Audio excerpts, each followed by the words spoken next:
मैं गंभीर हूँ। भले ही केर को पता नहीं था कि उसने निकोल को क्यों चुना, लेकिन उसे यह एहसास जरूर था कि उसके मन में उसके करीब आने की स्वाभाविक इच्छा थी। मिस्टर गो, कृपया अपने मन में ऐसे विचार न रखें। जब तक आप तैयार हैं तब तक हमेशा महिलाएं आपकी ओर आकर्षित होंगी। मैं एक साधारण महिला हूं जो खुद को इस सम्मान के योग्य नहीं समझती। बताओ, मेरी बहन कहाँ है? निकोल ने अपना हाथ आगे बढ़ाया और केर को आसानी से दूर धकेल दिया। उसने इस पर ज्यादा ध्यान दिए बिना एक अलग थलग स्वर में विषय बदल दिया।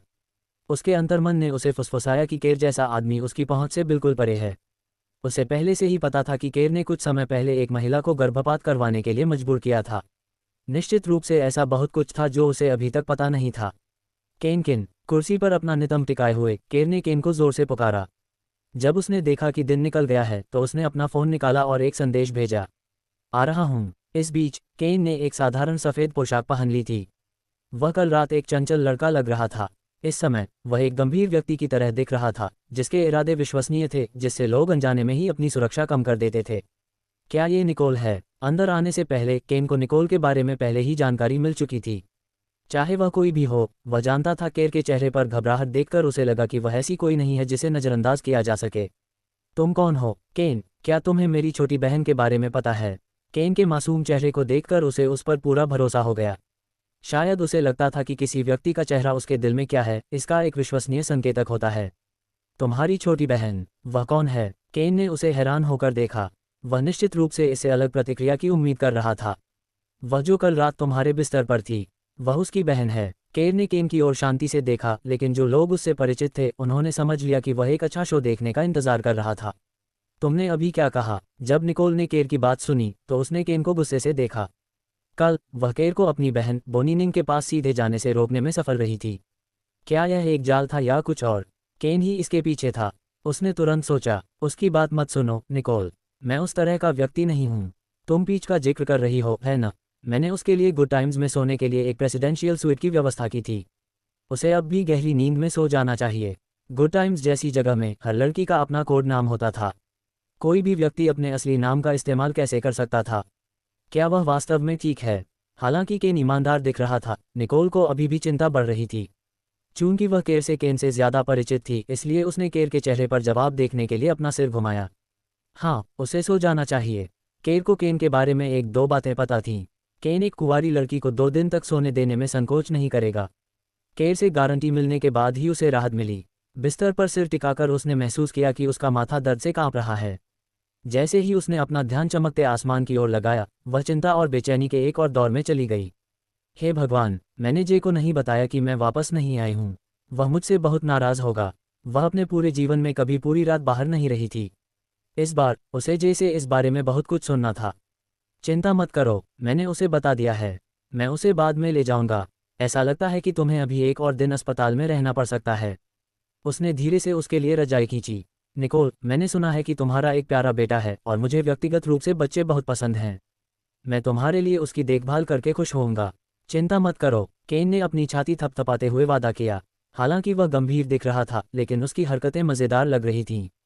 तुम्हारी उम्र कितनी है? शायद मैं तुमसे छोटा हूँ, लेकिन तुम तो मेरे अपने बेटे से भी छोटी लगती हो। निकोल के भावशून्य चेहरे पर आखिरकार मुस्कान आ गई। जे को बचकाना व्यवहार पसंद नहीं था, खासकर जब ये बड़ों से आता था। अरे हाँ, तुम सही हो। मैं 26 साल का हूँ। इसके बावजूद मैं अभी भी अविवाहित हूँ और केर के सबसे अच्छे दोस्तों में से एक हूँ। उसने उसे गंभीरता से देखा और बिना किसी शर्म या झिझक के अपना परिचय दिया। मैंने सुना है कि वेन ग्रुप के सीईओ की बेटी काफ़ी समय से तुम में दिलचस्पी रखती है। तुम्हारे पिता ने मुझे तुम्हें मनाने के लिए कहा था। उससे आखिरी बार शादी कर लो। उसे लगता है कि मैं वह करने में सफल हो सकता हूँ जिसमें वह असफल रहा। केर की आवाज़ में एक भयावह धमकी का संकेत था। वह जानता था कि केन उन लोगों के साथ दोस्ती करना आसान था जिनसे वह पहली बार मिला था। केर आमतौर पर केन के इस पहलू की परवाह नहीं करता था, लेकिन आज वह केन के आसपास असहज महसूस कर रहा था। वह किसी तरह परेशान था क्योंकि उसने ध्यान से देखा कि केन निकोल के साथ बहुत अच्छा व्यवहार कर रहा था। इसे भूल जाओ, मैं जवान हूँ और मैं सिंगल रहना चाहता हूँ। निकोल, क्या तुम मुझे अपना पता दे सकती हो? मैं तुम्हारे बेटे को तुम्हारे लिए ले जाऊंगा इससे पहले कि देर हो जाए, केन ने कहा। अगर वह अभी नहीं गया तो केन को डर था कि केर उसे विंग ग्रुप के सीईओ की बेटी से शादी करने के लिए मजबूर कर देगा। उसने उस महिला को देखा था। वह बिल्कुल भी सुंदर नहीं थी। केन के जाने के बाद वार्ड में माहौल अचानक से शांत हो गया। निकोल ने थोड़ी शर्मिंदगी के साथ केर की ओर देखा। हालांकि तुम ही थे जिन्होंने मुझे यहाँ भेजा था, लेकिन आखिरकार तुमने ही मुझे चोट पहुंचाई। मुझे नहीं लगता कि तुम मेरी कृतज्ञता के लायक हो। निकोल एक अनुचित महिला नहीं थी। उसे बस केर के प्रति एक अजीब सी भावना थी। उसे लगा कि अगर वह उससे दूर रहे तो उसके लिए बेहतर होगा। लेकिन ऐसा लग रहा था कि वह केर से जितना दूर भागने की कोशिश करती, वह उसके उतना ही करीब आती जाती। तुम मेरे सुझाव पर बाद में ध्यान से पुनर्विचार कर सकते हो। केर की नज़र में हालांकि निकोल एक मजबूत, सक्षम महिला थी, लेकिन वह अपने बच्चे की देखभाल अकेले नहीं कर पाएगी। उसे एक ऐसे आदमी की ज़रूरत थी जो उसके बेटे की देखभाल में उसकी मदद कर सके। और उसके लिए सबसे अच्छा विकल्प जय के लिए एक पिता ढूंढना था। आप मेरी बहुत चापलूसी करते हैं मिस्टर गू, लेकिन सच्चाई यह है कि आपकी महान पहचान मेरी पहुंच से परे है। बिना किसी हिचकिचाहट के उसने केर के सुझाव को सीधे मना कर दिया। इससे पहले कि केर इसका जवाब दे पाता, एक नर्स कुछ दवा लेकर अंदर आ गई। मिस्टर गू, हमें मिस निंग को उसके घाव को सूजन से बचाने के लिए एक जलसेक देना होगा। हेड नर्स ने केर के चेहरे पर गुस्सा देखकर शांत रहने की पूरी कोशिश की। एक सख्त सिर हिलाते हुए वह खड़ा हो गया और हेड नर्स के लिए रास्ता बनाया। नहीं धन्यवाद, कुछ दवा लेने के बाद मैं ठीक हो जाऊंगा। नर्स को अपने पास आते देख वह डर से भरी आंखों से बिस्तर के अंत में पीछे हट गई। उसे बचपन से ही इंजेक्शन से डर लगता था। जहां तक उसका सवाल है, उसे अपने जीवन में ऐसा कोई समय याद नहीं है जब उसे इंजेक्शन लगने का डर न रहा हो। जब वह मैनहट्टन में थी तो 39 डिग्री का तेज बुखार भी उसे इंजेक्शन लगने से रोकने के लिए संघर्ष करने से नहीं रोक पाया। आखिरकार उसे बैरन और जे द्वारा जबरन इंजेक्शन के लिए अस्पताल ले जाना पड़ा। कहने की ज़रूरत नहीं कि सुई देखते ही वह बेहोश हो गई। चिंता मत करो मिस निंग, आज के जलसेक के बाद आपको कल छुट्टी दे दी जाएगी। इससे आपको पहले से अनुमानित दर से कहीं अधिक तेजी से ठीक होने में मदद मिलेगी। नर्स ने विस्तार से यह समझाने में अपना समय लगाया कि इंजेक्शन में क्या शामिल है और इसके बाद निकोल को कैसा महसूस होगा। हालांकि यह असामान्य था कि एक नर्स ने एक मरीज को प्रक्रिया स्पष्ट करने में बहुत समय लगाया, लेकिन चिकित्सा सहायता त्रुटिहीन होनी चाहिए थी क्योंकि उसने देखा कि केर निकोल की कितनी परवाह करता है। उसने नर्स की बात ध्यान से सुनी, लेकिन वह झिझक रही थी। मैं नर्स की सराहना करती हूँ, लेकिन मुझे अभी भी लगता है कि मुझे इंजेक्शन की ज़रूरत नहीं है। मैं ठीक महसूस कर रही हूँ। उसने निराशा में अपने हाथ ऊपर उठाए और नर्स से नज़रें मिलाने से परहेज़ किया। केर ने निकोल की हर हरकत और चेहरे के हाव भाव को ध्यान से देखा था क्योंकि वह उसके बगल में खड़ा था। वह आसानी से बता सकता था कि वह इंजेक्शन से काफ़ी डरी हुई थी। तुम्हें इंजेक्शन पसंद नहीं है ना? उसने जो कहा उसे सुनकर उसका चेहरा तुरंत लाल हो गया। उसे हमेशा से ही नफरत थी जब सुई उसकी त्वचा के बहुत करीब होती थी। किसी भी तरह के इंजेक्शन को अस्वीकार करना उसकी स्वाभाविक प्रतिक्रिया थी। हालांकि उसे लगा कि उसे ये दिखाने की ज़रूरत है कि इंजेक्शन के प्रति कोई डर नहीं है, हालांकि वह इसे नहीं चाहती थी। अपने साधारण चिकित्सा ज्ञान के भीतर, जो उसने वर्षों से लेखों को पढ़कर सीखा था, उसने उन्हें ये समझाने की पूरी कोशिश की कि इंजेक्शन के सकारात्मक पहलुओं की तुलना में नकारात्मक पहलू ज़्यादा हैं। इंजेक्शन बेकार हैं, वे सिर्फ आपके शरीर को कमज़ोर करते हैं और आपके स्वास्थ्य के लिए बिल्कुल भी अच्छे नहीं हैं। मैं इसे लेने से इनकार करती हूँ। दुर्भाग्य से उसके तर्क बेकार थे। नर्स ने पूरे समय अपने चेहरे पर एक दोस्ताना मुस्कान के साथ निकोल के प्रति शांत और धैर्यपूर्ण व्यवहार किया। आपको स्थिर रहने की ज़रूरत है मिस निंग। यहाँ के डॉक्टर यह सुनिश्चित करेंगे कि कोई नकारात्मक दुष्प्रभाव न हो और आपके स्वास्थ्य को कोई खतरा न हो। डॉक्टरों को पता था कि निकोल का इलाज सबसे अच्छे और सबसे पेशेवर तरीके से किया जाना चाहिए क्योंकि केर उसे लेकर आया था। हालांकि अस्पताल गो परिवार के नियंत्रण में था, लेकिन वह शायद ही कभी वहां आता था जब तक कि कोई महत्वपूर्ण अवसर न हो। केर अपनी जगह से हट गया और निकोल का हाथ पकड़कर उसे राहत दी। जब तक ये सब खत्म नहीं हो जाता, मैं तुम्हें नहीं छोड़ूंगा। तुम्हें डरने की जरूरत नहीं है। और अचानक उसने उसकी बाईं कलाई को जोर से पकड़ लिया ताकि नस खुराक इंजेक्ट करने के लिए नस का पता लगा सके। उसने उसकी आंखों को ढकने के लिए उसके सामने एक तकिया भी रख दिया। नहीं, मेरी अनुमति के बिना ऐसा नहीं हो सकता। यह मेरा शरीर है। वह काफ़ी हताश महसूस कर रही थी क्योंकि उसने भागने की कोशिश की, लेकिन केर ने कभी उसकी कलाई नहीं छोड़ी। उसकी ताकत उसके सामने कुछ भी नहीं थी। उसने अचानक अपना सिर घुमाया और केर के चेहरे से टकराई जो उसके सामने बड़ा हो गया था। उसके पतले सूखे होंठ उसके चमकीले लाल खिले हुए होंठों के बहुत करीब थे। निकोल ने इसके बारे में 2 बार नहीं सोचा और तुरंत अपना सिर हिला दिया। इस अजीबोगरीब घटना ने उसका ध्यान भटका दिया कि क्या हो रहा था, और नस आखिरकार इंजेक्शन लगाने के लिए नस ढूंढ पाए। केर ने एक गहरी सांस ली और राहत की सांस ली, लेकिन कुछ ही सेकंड में उसका चेहरा काला पड़ गया जैसे सूरज चांद से ढक गया हो क्योंकि उसने देखा कि निकोल उससे कैसे बच रही थी। वह समझ सकता था कि वह उसके कार्यों से नाखुश थी। उसका आत्मविश्वास इतना अधिक था कि उसे यकीन था कि वह अपनी इच्छानुसार किसी भी महिला को पा सकता है। लेकिन निकोल निंग आम लोगों से अलग थी। जब भी वह उसके आसपास होती थी तो केर के अंदर एक मोमबत्ती की तरह अधिकार की इच्छा जागृत होती थी।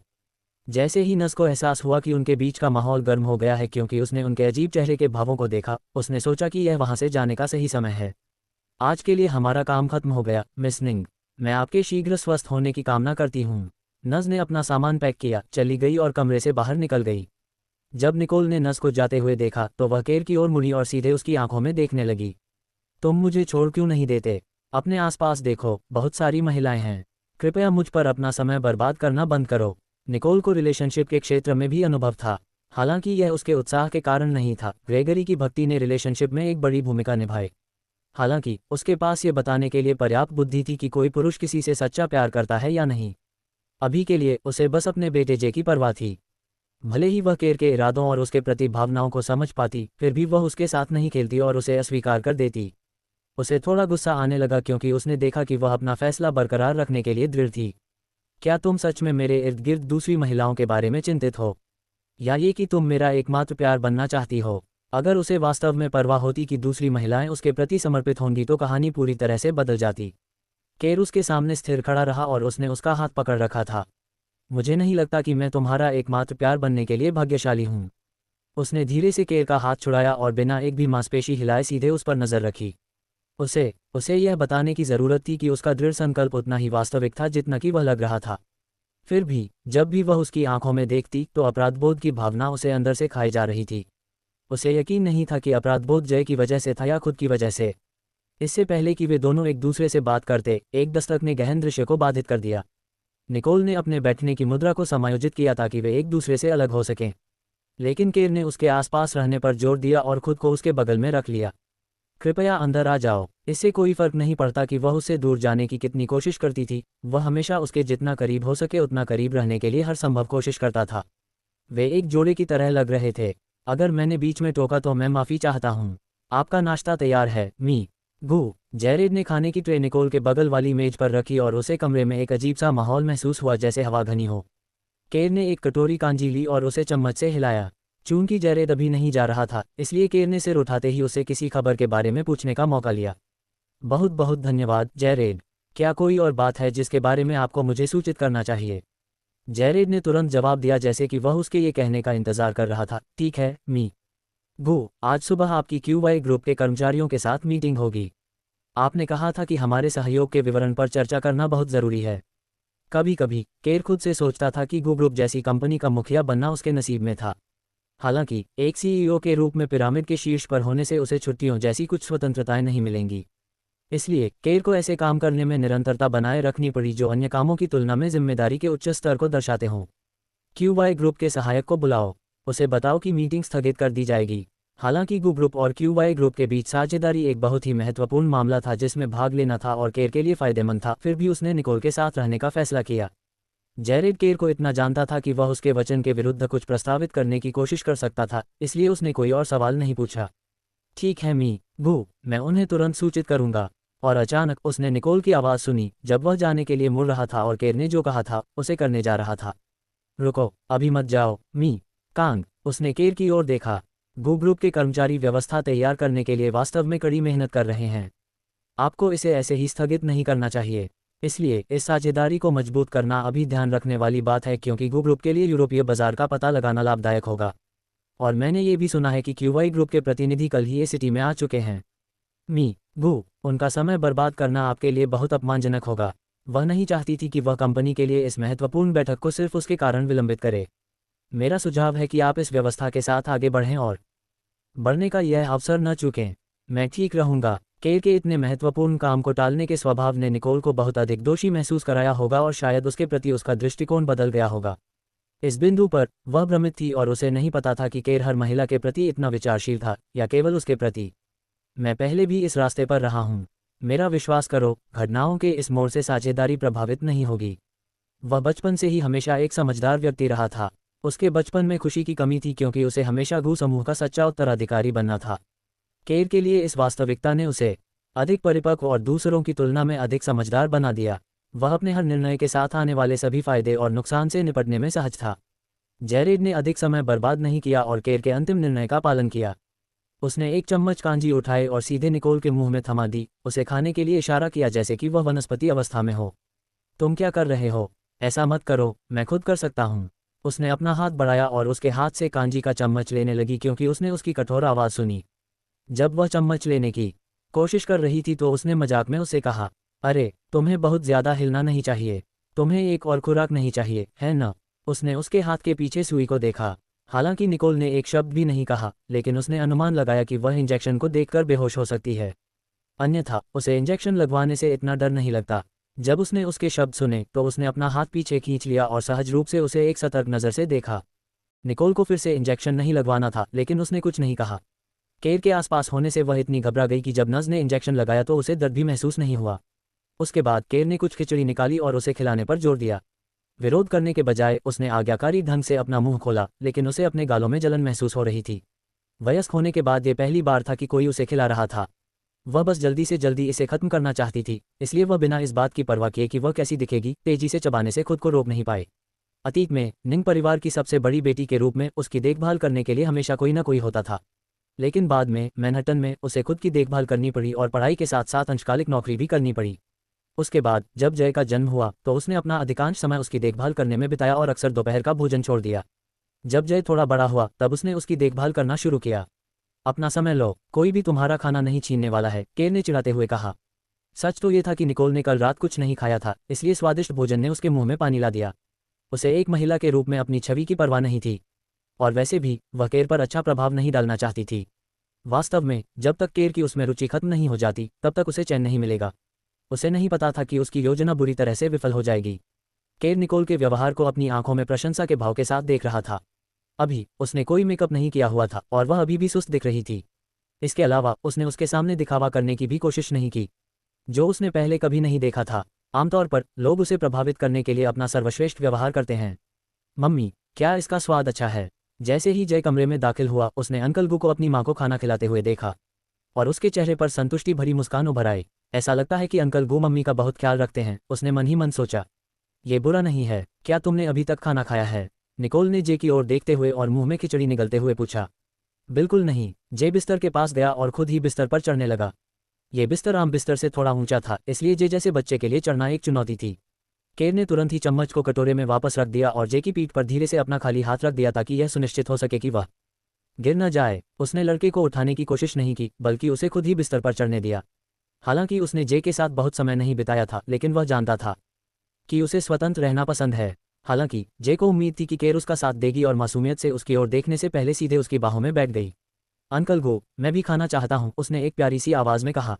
बेशक, जे सबसे पहले और सबसे महत्वपूर्ण एक बच्चा था, या ऐसा लग रहा था कि जिस दिन से वह केर से मिला था वह और भी ज्यादा एक बच्चे जैसा हो गया था। केर ने एक चम्मच कांजी ली और जे को खिलाए। स्वादिष्ट, स्वादिष्ट, जे ने अपने छोटे हाथों से ताली बजाते हुए रोया, मानो उसे कोई बड़ा सरप्राइज मिला हो। केन, जो दरवाजे पर खड़ा था, उसने जो देखा उससे दंग रह गया। अगर वह केर को इतने लंबे समय से नहीं जानता होता तो उसे लगता कि उसके सामने 3 लोग एक खुशहाल परिवार हैं। इसके अलावा केर का व्यवहार ही एकमात्र ऐसी चीज़ नहीं थी जिसने उसे हैरान किया। यहाँ तक आने के पूरे रास्ते में केन जे को खुश करने की पूरी कोशिश कर रहा था, लेकिन जे ने उसे अनदेखा कर दिया था। लेकिन अब केर के सामने जे एक अच्छे व्यवहार वाले बच्चे की तरह व्यवहार कर रहा था। केर ने बारी बारी से एक चम्मच निकोल को और एक जे को खिलाया, जब तक कि कांजी खत्म नहीं हो गई। उसके बाद जे ने निकोल की ओर मुड़कर पूछा, मम्मी, तुम फिर से क्यों घायल हो गई हो? जे ने अपना सिर उसकी बाहों में टिका दिया, उसकी आंखें उदासी से भर गईं।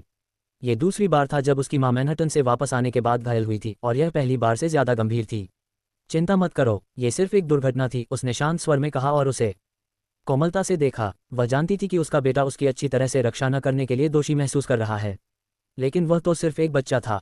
वह नहीं चाहती थी कि उस पर बहुत ज्यादा दबाव हो। यह मेरी गलती है, मैंने मम्मी की अच्छी तरह से रक्षा नहीं की। उसने रोते हुए अपना चेहरा उसके कंधे पर टिका दिया ताकि वह न देख सके कि वह कितना दुखी है।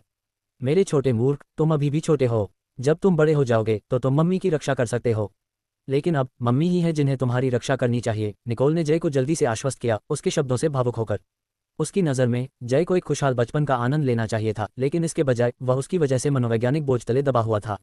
जब केर ने माँ और बेटे को प्यार और देखभाल के शब्दों का आदान प्रदान करते देखा तो उसका दिल नरम पड़ गया। उसने सहज रूप से हाथ बढ़ाया और जय को निकोल की बाहों से धीरे से खींच लिया। जब तक तुम बड़े नहीं हो जाते मैं तुम्हारी और तुम्हारी माँ की रक्षा करूंगा, उसने छोटे लड़के से कहा। केवल निकोल और जे के आसपास ही उसे गर्मजोशी महसूस हुई, कुछ ऐसा जो उसने गो परिवार के आसपास कभी महसूस नहीं किया था। सच में, अंकल गो, आपको अपनी बात रखनी चाहिए। चलो एक छोटी सी कसम खाते हैं। जैसे ही जे ने केर की आंखों में देखा उसे लगा कि उसे नई उम्मीद मिल गई है। उसने अपना छोटा सा हाथ बढ़ाया और केर के साथ सौदा करने का इंतजार किया। उसकी अंतर्ज्ञान ने उसे बताया कि केर एक सख्त आदमी है और वह निश्चित रूप से उसकी माँ की रक्षा करने में उसकी मदद कर पाएगा। जे के फैले हुए हाथ को देखते हुए केर ने कुछ अजीब तरीके से उसकी हरकतों की नकल की और अपनी छोटी उंगली आगे बढ़ा दी। फिर जे ने प्रतीकात्मक रूप से सौदे को पक्का करने के लिए अपनी छोटी उंगली केर के चारों ओर लपेटी। ये दृश्य देखकर निकोल थोड़ा स्तब्ध रह गई। ऐसा लग रहा था कि हर बार जब वह नहीं जानती थी कि जे को कैसे दिलासा दिया जाए, केर आसानी से उसे दिलासा दे सकता था। क्या ये पिता के प्यार की ताकत थी? वह जानती थी कि जे का केर के करीब जाना उचित नहीं था, लेकिन वह उसे निराश नहीं करना चाहती थी। वह देख सकती थी कि जे कितना खुश था जब वह केर के साथ था। केन, जो हमेशा ये दृश्य देख रहा था, उसने अपने होंठ सिकोड़े, अपना सिर हिलाया और वार्ड से बाहर चला गया। यह इतना अविश्वसनीय था कि उसे लगा कि वह मतिभ्रम कर रहा है। ये पता चला कि ठंडे और उदासीन केर में भी इतना कोमल पक्ष था। उसी क्षण उसका फ़ोन बज उठा। उसने स्क्रीन पर नंबर देखा और कॉल का जवाब देने से पहले भौहें सिकोड़ लीं। पिताजी, मैं वेन परिवार की बेटी से शादी नहीं करूंगा। अब इस बारे में मुझसे बात मत करो। भले ही आप मेरे सभी विशेषाधिकार काट दें, मैं इसके लिए सहमत नहीं होऊंगा। वेन परिवार की बेटी के चेहरे के बारे में सोचकर केन कांप उठा। हालांकि उसके पिता जो लाइन के दूसरी तरफ थे, केन को मनाने की कोशिश अभी भी जारी थी। बस करो पिताजी, अगर आपको वाकई लगता है कि किंग ग्रुप और वेन ग्रुप को शादी से जोड़ा जाना चाहिए तो मुझे कोई आपत्ति नहीं होगी अगर आप किसी और से शादी कर लें और मुझे सौतेली माँ दें। माँ तो अब यहाँ नहीं है। जब भी केन को अपने पिता का खंडन करने के लिए शब्द नहीं मिलते तो वह हमेशा अपनी मृत माँ का जिक्र करता। वह जानता था कि भले ही उसकी माँ कई सालों से मर चुकी हो, लेकिन वह अभी भी उसके पिता की सबसे बड़ी कमजोरी थी। जैसी कि उम्मीद थी, उसके पिता ने तुरंत फोन रख दिया। चेहरे पर संतुष्टि भरी मुस्कान के साथ केन ने आह भरी और बाहर चला गया। वार्ड में जे ने अपनी माँ को आश्चर्य से देखा क्योंकि उसे ड्रिप लगाई जा रही थी। मम्मी, इंजेक्शन के डर से कैसे छुटकारा पाया? उसे आज भी वह दिन याद है जब उसकी माँ को बुखार था, जैसे कि कल की ही बात हो। उसे समझ नहीं आ रहा था कि वह कोमा में क्यों है, इसलिए उसने बैरन से कुछ मदद मांगी। हालांकि जब वह अस्पताल पहुंचा तो उसकी माँ ने फिर भी इंजेक्शन लेने से मना कर दिया, क्योंकि माँ अब जय जितनी ही मजबूत है। निकोल ने उसके सवाल का सीधा जवाब नहीं देने का फैसला किया। उसने केर की तरफ अपराधबोध से देखा और पाया कि वह उसे गंभीरता से देख रहा था। जब उसे पूरा यकीन हो गया कि केर उसे बेनकाब नहीं करने वाला है तो उसे अवचेतन रूप से राहत मिली। उसे यकीन नहीं हो रहा था कि वह केर के चेहरे के भावों में बदलाव देखने की इतनी आदी हो गई थी। यह अच्छी आदत नहीं थी और वह इसकी आदत नहीं डाल सकती थी। अभी भी सोफे पर बैठे हुए केर ने उन फाइलों को पलटा जो कंपनी से जेरेड द्वारा लाई गई थी। जब उसने निकोल की कही कोई बात सुनी तो उसके होंठों पर हल्की मुस्कान आ गई। वार्ड के अंदर निकोल और जय एक दूसरे से खुशी खुशी बातें कर रहे थे, और जब केर ने उन दोनों को देखा तो उसे सुरक्षा का ऐसा एहसास हुआ जो उसने पहले कभी महसूस नहीं किया था। पहली बार उसने अपनी आंखों से देखा कि आम लोगों को कितनी खुशियां मिलती हैं। फिर अचानक फ़ोन की घंटी बजने से उनकी बातचीत बंद हो गई। निकोल ने उत्तर कुंजी दबाने और फ़ोन को अपने कान पर लगाने से पहले स्क्रीन पर नंबर पर नज़र डाली। Hi aunty Sandra. निकोल ने सिर्फ हाय कहा ही था कि उसने लाइन के दूसरी तरफ से एक चिंतित आवाज़ सुनी। निकोल, बोनी अभी भी वापस नहीं आई है। कल रात तुमने कहा था कि तुम उसे ढूंढने जा रही हो। क्या तुमने उसे अभी तक पाया है? उस समय निंग परिवार के डूबने के कुछ समय बाद निकोल को मैनहट्टन के एक विश्वविद्यालय से प्रस्ताव मिला। हालांकि चूंकि निंग परिवार दिवालिया हो गया था, इसलिए सैंड्रा झांग और बोनी निंग के पास अच्छी तरह से जीने का कोई साधन नहीं था। ऐसा हुआ कि निंग परिवार के साथ त्रासदी होने से पहले उसके पिता ने अपनी संपत्ति का कुछ हिस्सा अपने नाम पर स्थानांतरित कर दिया और आत्महत्या करने से पहले अपनी सारी संपत्ति निकोल को सौंपते हुए वसीयत लिखी। इससे निकोल को उस परेशानी भरे स्थान को छोड़ने में मदद मिली, जबकि निंग परिवार बहुत सारी समस्याओं का सामना कर रहा था। मुझे बोनी मिल गई, चिंता मत करो आंटी, मैं उसकी देखभाल करूंगा। निकोल की मां का निधन तब हुआ जब वह सिर्फ एक बच्ची थी।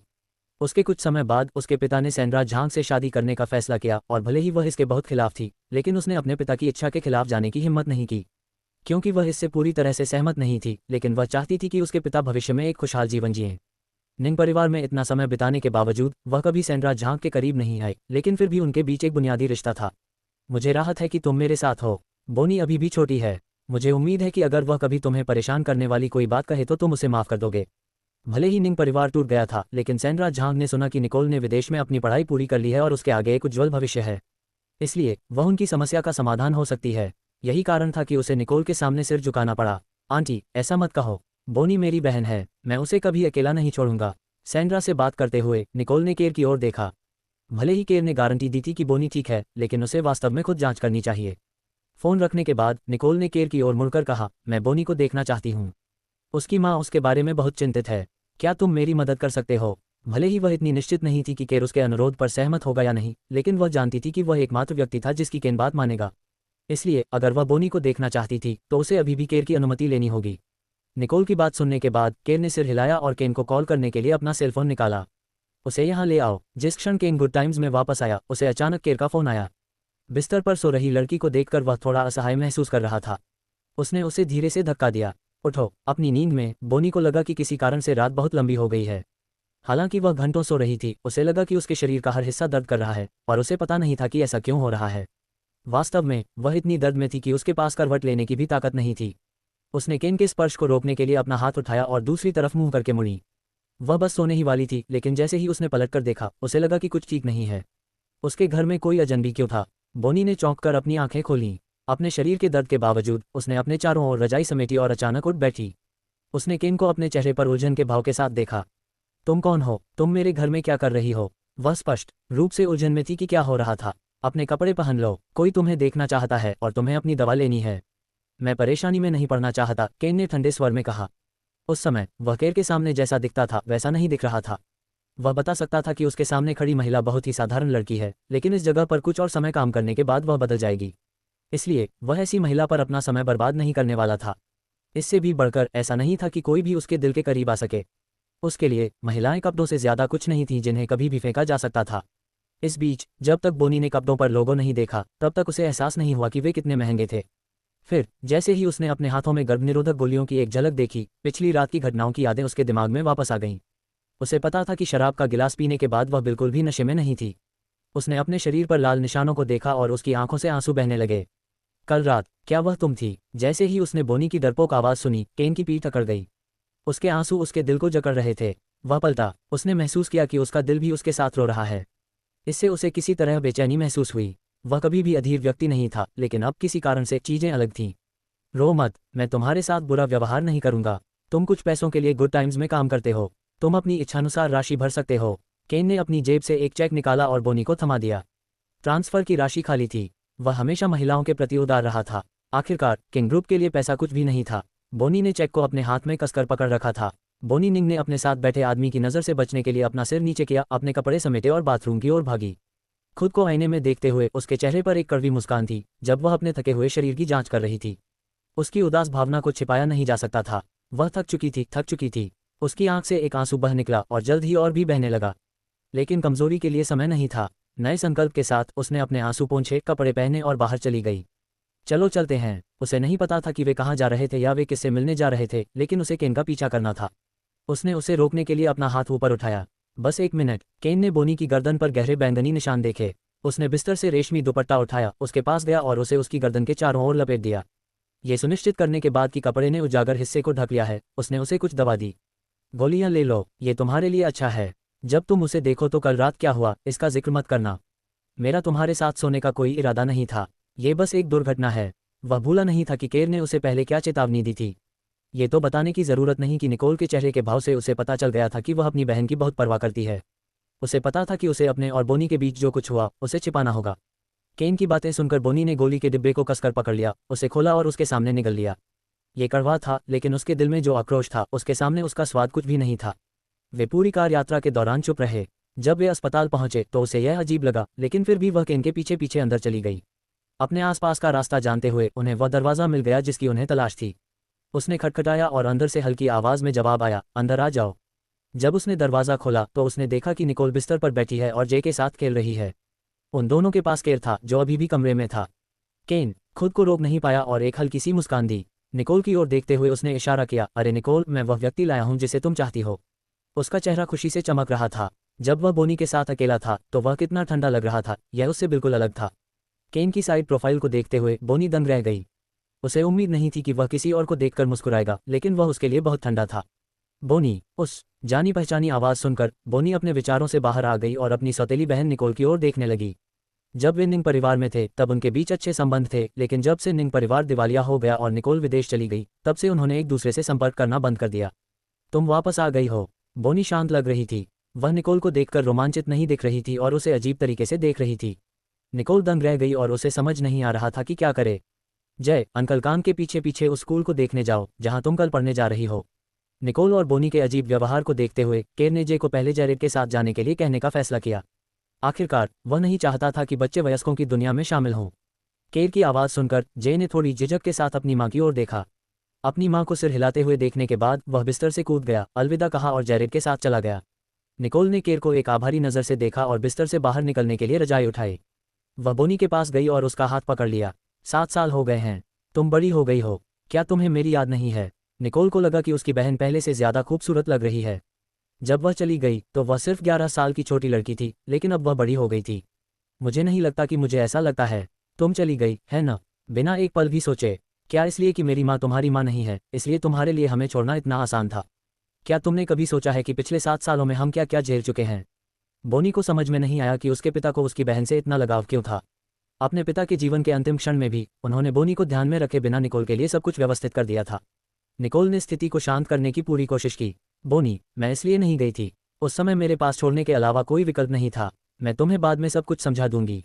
कल रात तुम्हारी माँ ने मुझे फ़ोन किया था। वह तुम्हारे बारे में बहुत चिंतित थी। वह अपनी बहन को अपनी पूरी स्थिति नहीं समझा सकी, खासकर केर के साथ एक ही कमरे में। उसने बिना किसी बात का जिक्र किए जितना हो सका समझाने की कोशिश की, लेकिन बोनी को ये बिल्कुल भी पसंद नहीं आया। उसकी नज़र में निकोल ने उन्हें छोड़ दिया, बस इतना ही। 7 साल पहले तुमने मुझे अकेला छोड़ दिया। अब तुम्हें मुझे अनुशासित करने का कोई अधिकार नहीं है। बोनी ने निकोल का हाथ झटक दिया, पलटी और जाने ही वाली थी कि उसे एक बहुत ठंडी आवाज़ सुनाई दी। रुको। केर आगे बढ़ा और बाहर निकलने का रास्ता रोक दिया। तुम्हारी बहन कल रात तुम्हें देखने के लिए जल्दी में थी, इसलिए वह घायल हो गई और उसे अस्पताल भेज दिया गया। वह ये नहीं भूला कि बेहोश होने से पहले निकोल अभी भी उसके बारे में सोच रही थी। उसे उम्मीद नहीं थी कि बोनी इतनी असभ्य होगी। चूंकि उसने जे से निकोल की रक्षा करने का वादा किया था, इसलिए वह उसे थोड़ा भी कष्ट सहते हुए नहीं देख सकता था। बोनी ने सवालिया लहजे में अपनी भौहें उठाईं। सच में? उसने इस पर उपहास किया और केवल इतना ही कहा, तो मुझे अपनी प्यारी बहन को धन्यवाद देना चाहिए। वह एक तरफ हट गई और दरवाजे की ओर बढ़ी, उसे धक्का देकर खोला और बाहर भाग गई। उसका चेहरा पहले से ही आंसुओं से लथपथ था। केन उसे रोकना चाहता था, लेकिन उसने निकोल की असहाय आवाज़ सुनी। कोई बात नहीं, उसे जाने दो। वह जानती थी कि उन दोनों के बीच की गलतफहमी को तुरंत ठीक नहीं किया जा सकता। उसे छोटी बहन को शांत होने के लिए कुछ समय देना था, फिर उससे फिर से बात करने की कोशिश करनी थी। उसके नंगे पैरों को देखते हुए केर ने उसे उठाया और बिस्तर पर लिटा दिया। धन्यवाद मी गू। उसने कृतज्ञता और विनम्रता से केर की ओर देखा। केर और निकोल के चेहरे को देखकर केन चुपचाप वार्ड से बाहर चला गया। जब वह जाने वाला था तो उसने देखा कि जे और जैरेड कुछ ही दूरी पर खड़े थे। ये स्पष्ट था कि जैरेड लड़के को खुश करने की कोशिश कर रहा था, लेकिन जे के चेहरे पर शांत भाव का मतलब था कि वह आसानी से प्रभावित नहीं होने वाला था। इसने केन की दिलचस्पी को बढ़ाया और उनकी ओर चल पड़ा। क्या हो रहा है? क्या उससे निपटना इतना मुश्किल है? केन की आवाज़ सुनकर उसकी आंखों में विनती की झलक थी। जैरेड खोया हुआ लग रहा था, उसे एक उद्धारकर्ता की ज़रूरत थी। मी केन, कृपया मुझे उसका साथ देने में मदद करें। मेरे पास अभी भी विदेश भेजने के लिए कुछ सामग्री है। आगे बढ़ो, मैं उसका ख्याल रखूंगा। केन हमेशा से जय की पहचान के बारे में जानने को उत्सुक था। आज सुबह अस्पताल जाते समय उसने ये पता लगाने की कोशिश की थी कि वह कौन है, लेकिन छोटा लड़का कुछ नहीं बोला। मुझे बताओ, तुम्हारी माँ और केरबू के बीच क्या रिश्ता है? उसने केर को कभी किसी महिला पर इतना ध्यान देते नहीं देखा था, खासकर एक बच्चे वाली महिला पर। यह उस आदमी जैसा नहीं था जिसे वह सालों से जानता था, इसलिए कुछ गड़बड़ जरूर है। मैं अंकल गू को अपना पिता बनाने की कोशिश कर रहा हूँ। जय को केन को सच बताने में कोई आपत्ति नहीं थी। उसने पहले उससे बात नहीं की थी क्योंकि वह उसकी पृष्ठभूमि नहीं जानता था। अब जब उसे पता चल गया था कि वह केर का दोस्त है, तो छोटे लड़के ने अपनी सावधानी कम कर दी। जे के रोचक कथनों ने केन को खुश कर दिया। तुम्हारे पिता के बारे में क्या? उसने आगे पूछा। वह कल्पना नहीं कर सकता था कि केर के लिए सौतेला पिता बनना कैसा होगा, ये जानते हुए कि वह गू समूह का उत्तराधिकारी था। लेकिन आज उसने जो दृश्य देखा, उसने उसके दिल की धड़कन को बढ़ा दिया, आश्चर्यजनक रूप से एक मज़ेदार तरीके से। जिस तरह से वे पहले बातचीत कर रहे थे, उससे उसने अनुमान लगाया कि केर को इस तथ्य की परवाह नहीं थी कि निकोल का एक बच्चा है। मेरे पास पिता नहीं है। हर किसी का स्वस्थ परिवार नहीं होगा। मेरी माँ ने मुझे दूसरों की निजता का सम्मान करने के लिए कहा था, इसलिए मुझसे इस तरह पूछना बहुत अशिष्टता है। जे ने केन की जांच करते हुए सख्ती से जवाब दिया। लड़के ने उसके प्रति बिल्कुल भी सम्मान नहीं दिखाया। दिल से वह वास्तव में अपने पिता को वापस चाहता था। वह उसे जानना चाहता था, लेकिन वह अपनी माँ को मुश्किल स्थिति में नहीं डालना चाहता था, इसलिए उसने इस बारे में कभी एक शब्द भी नहीं कहा। ठीक है, मैं माफ़ी चाहता हूँ। मुझे खेद है। तुम क्या देख रहे हो? केन ने माफ़ी मांगते हुए कहा। जैसे ही उसने जे के चेहरे पर गंभीर भाव देखा, उसे थोड़ी शर्मिंदगी महसूस हुई। उसने सोचा कि यह बच्चा आश्चर्यजनक रूप से परेशान करने वाला है। वह मूर्ख बनाने के लिए बहुत तेज है। पराजित महसूस करते हुए उसने विषय बदलने का सहारा लिया। अंकल गू की खातिर मैं तुम्हें माफ़ करता हूँ। ये वह स्कूल है जिसे उन्होंने मेरे लिए व्यवस्थित किया है। जे ने दोस्ताना अंदाज में जवाब दिया और अपना छोटा हाथ उठाकर केन के कंधे पर थपथपाया। फिर उसने उत्सुकता से उसे एक दस्तावेज दिखाया।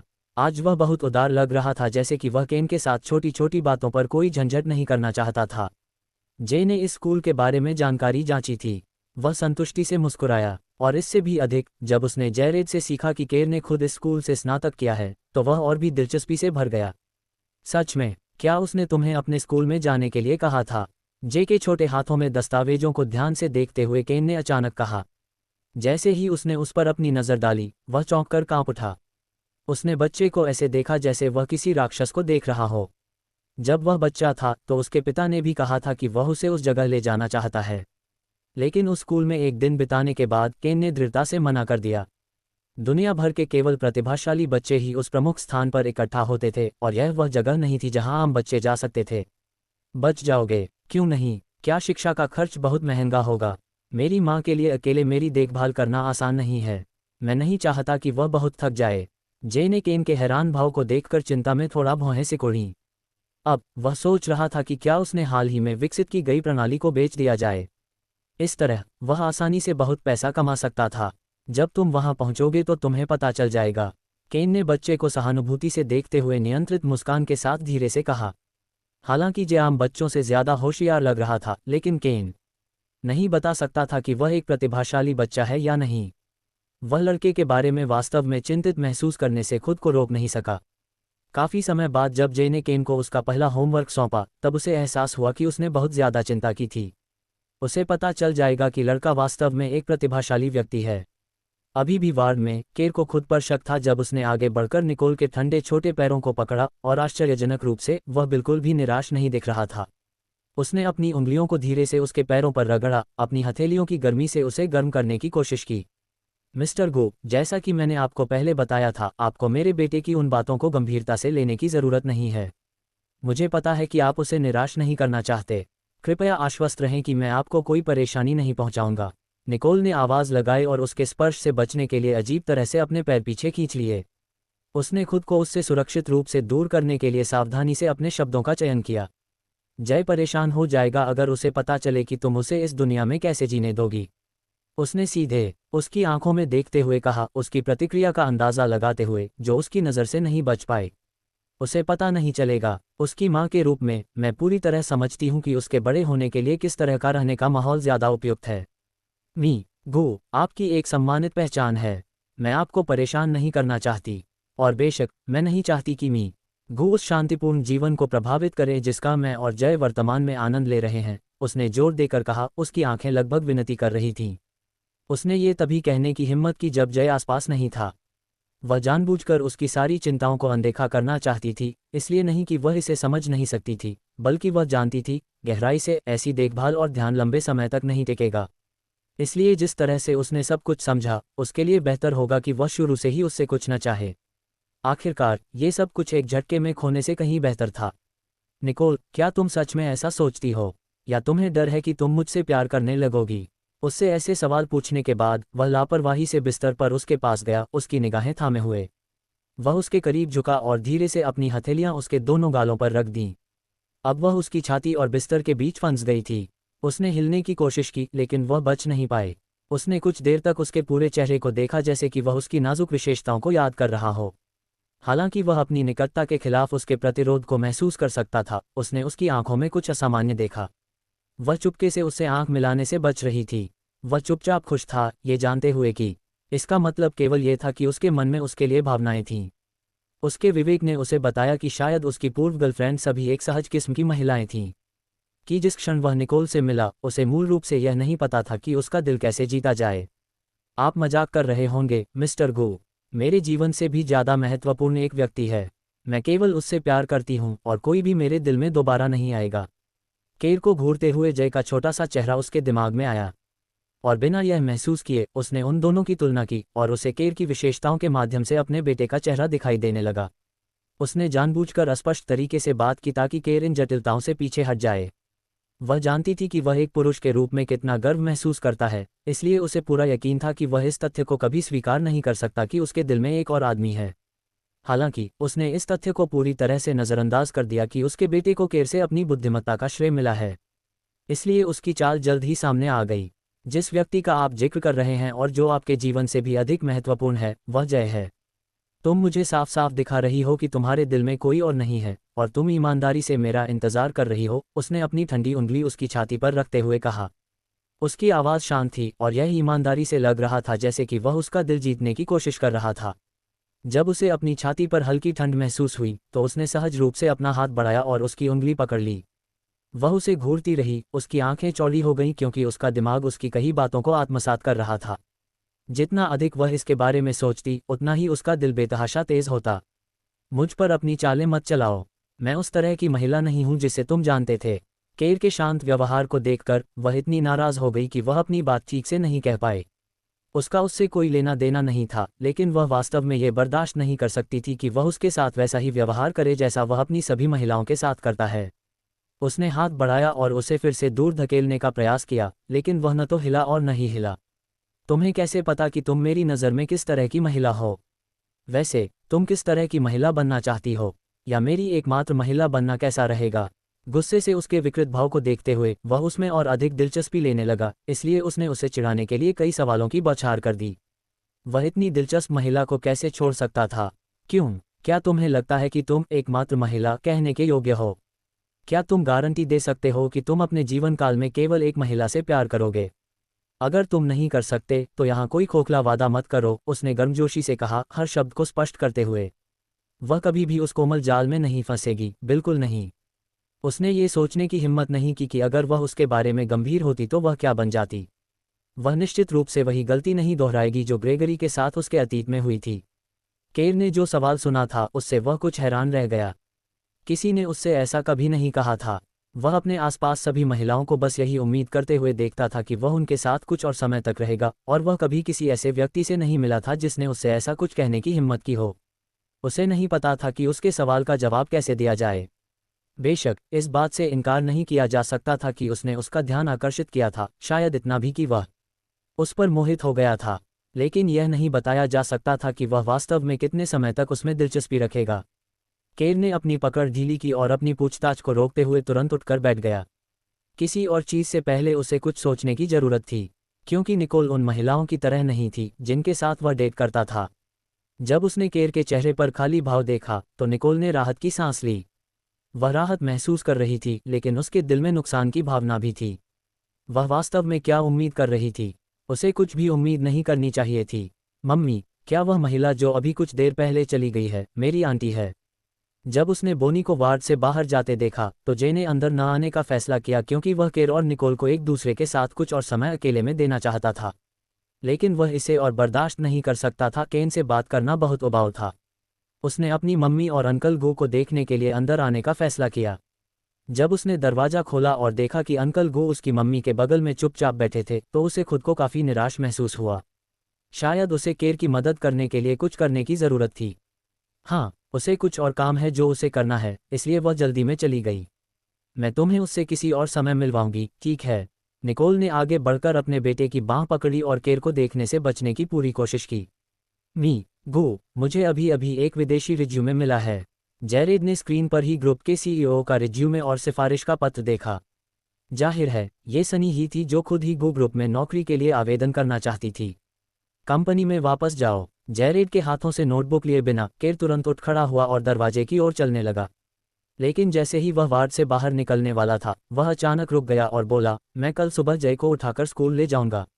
निकोल के जवाब देने और ना कहने से पहले ही केर पहले ही जा चुका था। मम्मी, क्या तुम्हारा अंकल गू से झगड़ा हुआ है? क्या तुम्हें वह पसंद नहीं है? मुझे अंकल गू बहुत पसंद हैं। तुम्हें पता है, मैंने अंकल गू से पहले ही पूछ लिया है, उनका अपना कोई बच्चा या अपना कोई परिवार नहीं है। उन्होंने ये भी कहा कि उन्हें इस बात से नफरत नहीं है कि मैं उनके जीवन में आया हूँ। मैं अंकल गू के जीवन में बाधा नहीं डाल रहा हूँ, है न मम्मी? जय ने अपना सफ़ेद जैद जैसा चेहरा उठाया और मासूमियत से निकोल को बड़ी उम्मीद भरी आंखों से देखा। जय, क्या तुम्हें अंकल गू वाकई इतने पसंद हैं? तो फिर तुम किसे पसंद करोगे, मम्मी या अंकल गू? निकोल ने अपनी आंखों में चिंता के भाव के साथ जे के मुलायम बालों को सहलाया।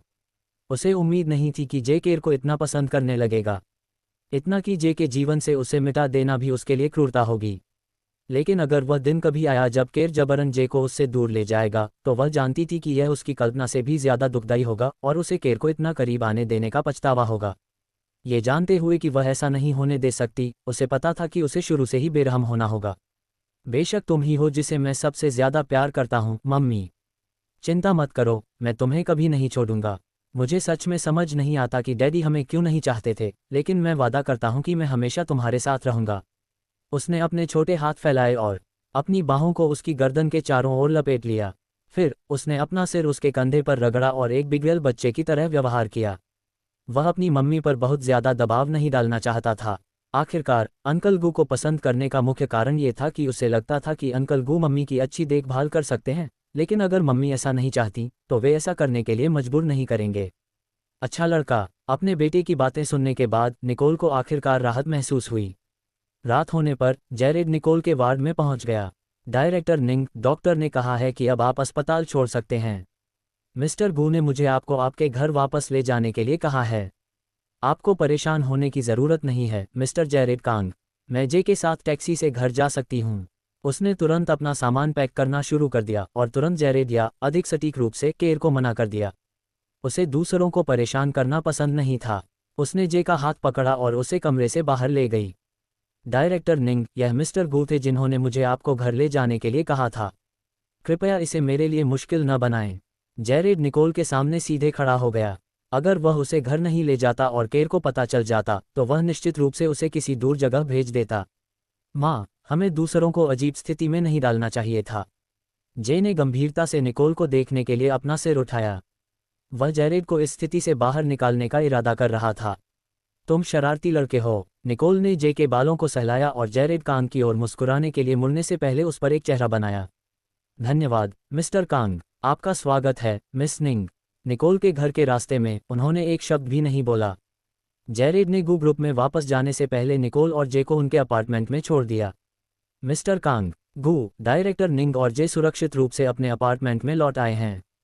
कीबोर्ड पर अपनी उंगलियां टैप करते हुए केर ने जैरेड की ओर सिर हिलाया। मिस्टर गो, हमें मिस सनी हे के रिज्यूमे का क्या करना चाहिए? चूंकि वह सिर्फ एक सहायक था, इसलिए वह गो परिवार और हे परिवार के बीच के रिश्ते से जुड़े मामलों को अकेले नहीं संभाल सकता था। खास तौर पर तब जब दोनों परिवार लंबे समय से दोस्त थे और सनी हे पहले से ही केर से प्यार करने लगा था। पहले तो जैरेड ने सोचा कि एक बार सनी हे उच्च शिक्षा प्राप्त करने के लिए विदेश चली गई तो केर के प्रति उसके स्नेह की भावनाएं धीरे धीरे गायब हो जाएंगी। लेकिन उसे आश्चर्य हुआ कि जैसे ही वह विदेश से वापस आए, उसने तुरंत गो ग्रुप में एक पद के लिए आवेदन कर दिया। स्पष्ट रूप से उसका कोई छिपा हुआ मकसद था। जो भी हो, मैं उसे सिर्फ हे परिवार की खातिर स्वीकार करूंगा।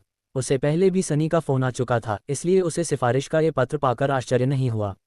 ये वास्तव में उसके लिए अच्छी बात थी। जितनी जल्दी सनी को पता चलेगा कि वह कैसा महसूस कर रहा है, उतनी जल्दी वह उन दोनों के साथ रहने का विचार छोड़ सकती है। जैसे ही उसने बात खत्म की, अचानक उसके डेस्क पर फोन बज उठा।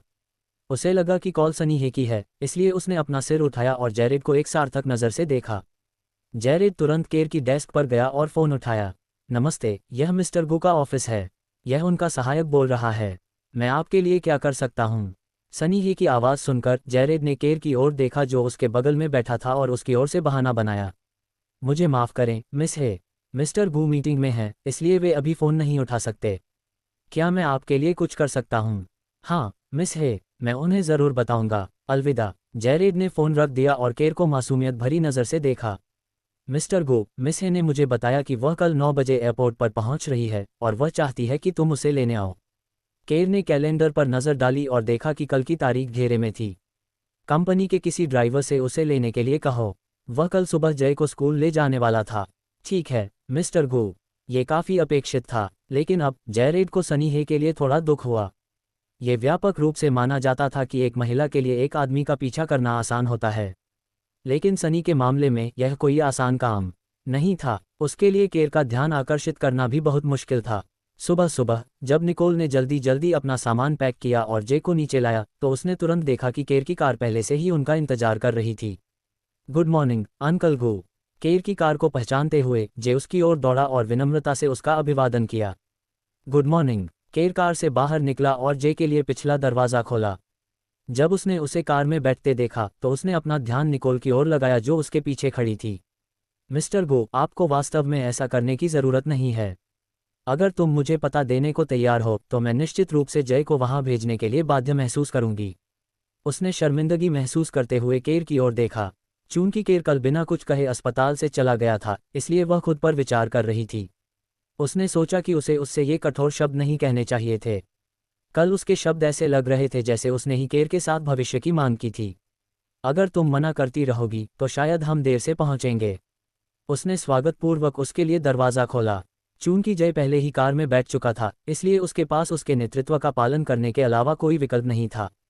यात्री की सीट पर बैठी निकोल ने कार के व्यस्त सड़क से गुजरने के दौरान अपने कसकर दबाए हुए होठों को नहीं खोला। जब कार आखिरकार स्कूल के दरवाजे के सामने रुकी तो उसने देखा कि प्रिंसिपल कुछ समय से उनका इंतजार कर रहे थे। ये केवल अनुमान लगाने योग्य था कि केर ने उन्हें उनके आगमन के बारे में पहले से ही सूचित कर दिया था।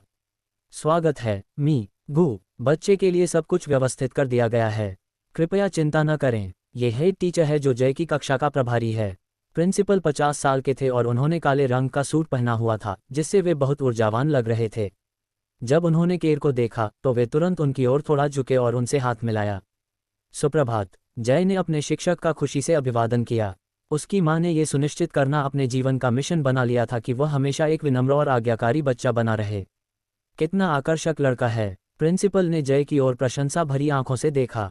जो बच्चे यहाँ शामिल होने में सक्षम थे वे कुछ भी साधारण नहीं थे। वह पहला बच्चा भी था जिसे केर यहाँ लाया था। प्रिंसिपल उसे नज़रअंदाज करने की हिम्मत नहीं कर सकता था। स्कूल में जय की देखभाल करने के लिए धन्यवाद।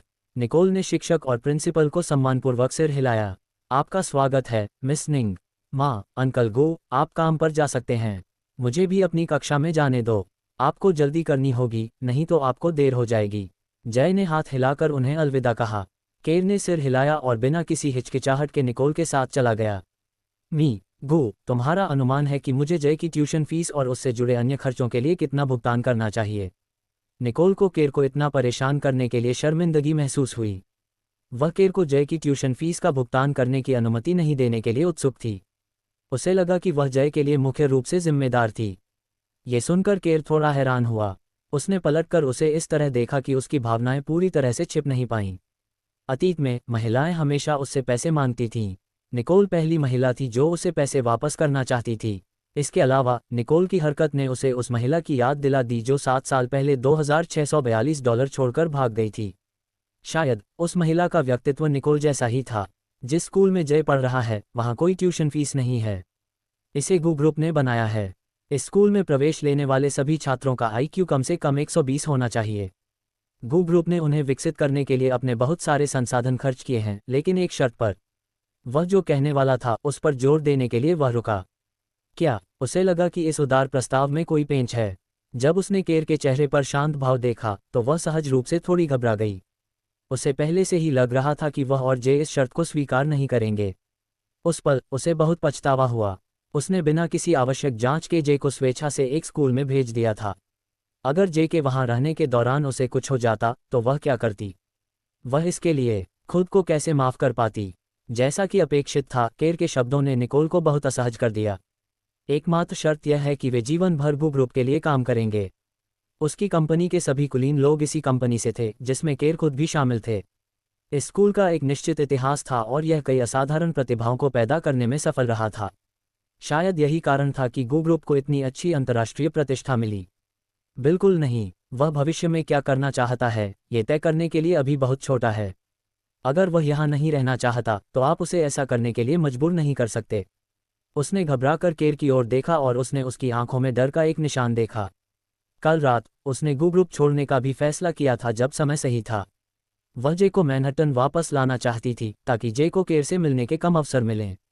लेकिन कंपनी में शामिल होने के समय उसने जिस श्रम अनुबंध पर हस्ताक्षर किए थे वह थोड़ा परेशानी भरा था। कार रोको के, मैं जे को लेने वापस जा रही हूँ। मैं उसे अकेला नहीं छोड़ सकती। वह जे के मामले को छोड़कर किसी भी मामले में समझौता करने को तैयार थी। वह उसकी आंखों का तारा था। वह किसी को भी उसे नुकसान नहीं पहुंचाने देगी, यहाँ तक कि उसके जैविक पिता को भी नहीं। शांत हो जाओ निकोल। उसे भविष्य में अपने लिए चुनाव करने का विशेषाधिकार है। मैं तुम्हें आश्वस्त कर सकती हूँ कि केवल जे ही अपनी मर्जी से कंपनी में रहने या न रहने का फैसला कर सकता है। उसने जे का इस्तेमाल करके उन्हें हमेशा के लिए यहाँ रखने की योजना बनाई थी, लेकिन जब उसने देखा कि निकोल कितनी चिंतित थी तो उसने जल्दी से अपना विचार वापस ले लिया। वह जानता था कि जे निकोल के लिए कितना महत्वपूर्ण था, लेकिन उसने यह उम्मीद नहीं की थी कि वह उसे थोड़ा सा भी खतरा देखकर भावनाओं में बह जाएगी। केर के शब्दों ने निकोल के परेशान मन को शांत किया। उसने और अधिक आश्वासन की उम्मीद में केर की ओर देखा। तुम जे के साथ इतना अच्छा व्यवहार क्यों करते हो? उसने पूछा। वह उसकी ओर देखने के लिए मुड़ा और गंभीरता से कहा, क्योंकि वह तुम्हारा बेटा है। मुझे तुम पसंद हो, इसलिए मुझे तुम्हारा बेटा भी पसंद है। उसने सोचा। थोड़ा अजीब महसूस करते हुए उसने अपना सिर दूसरी ओर घुमा लिया। उसने गू ग्रुप के पार्किंग लॉट में जा रही कार पर एक नज़र डाली। उसने राहत की सांस ली।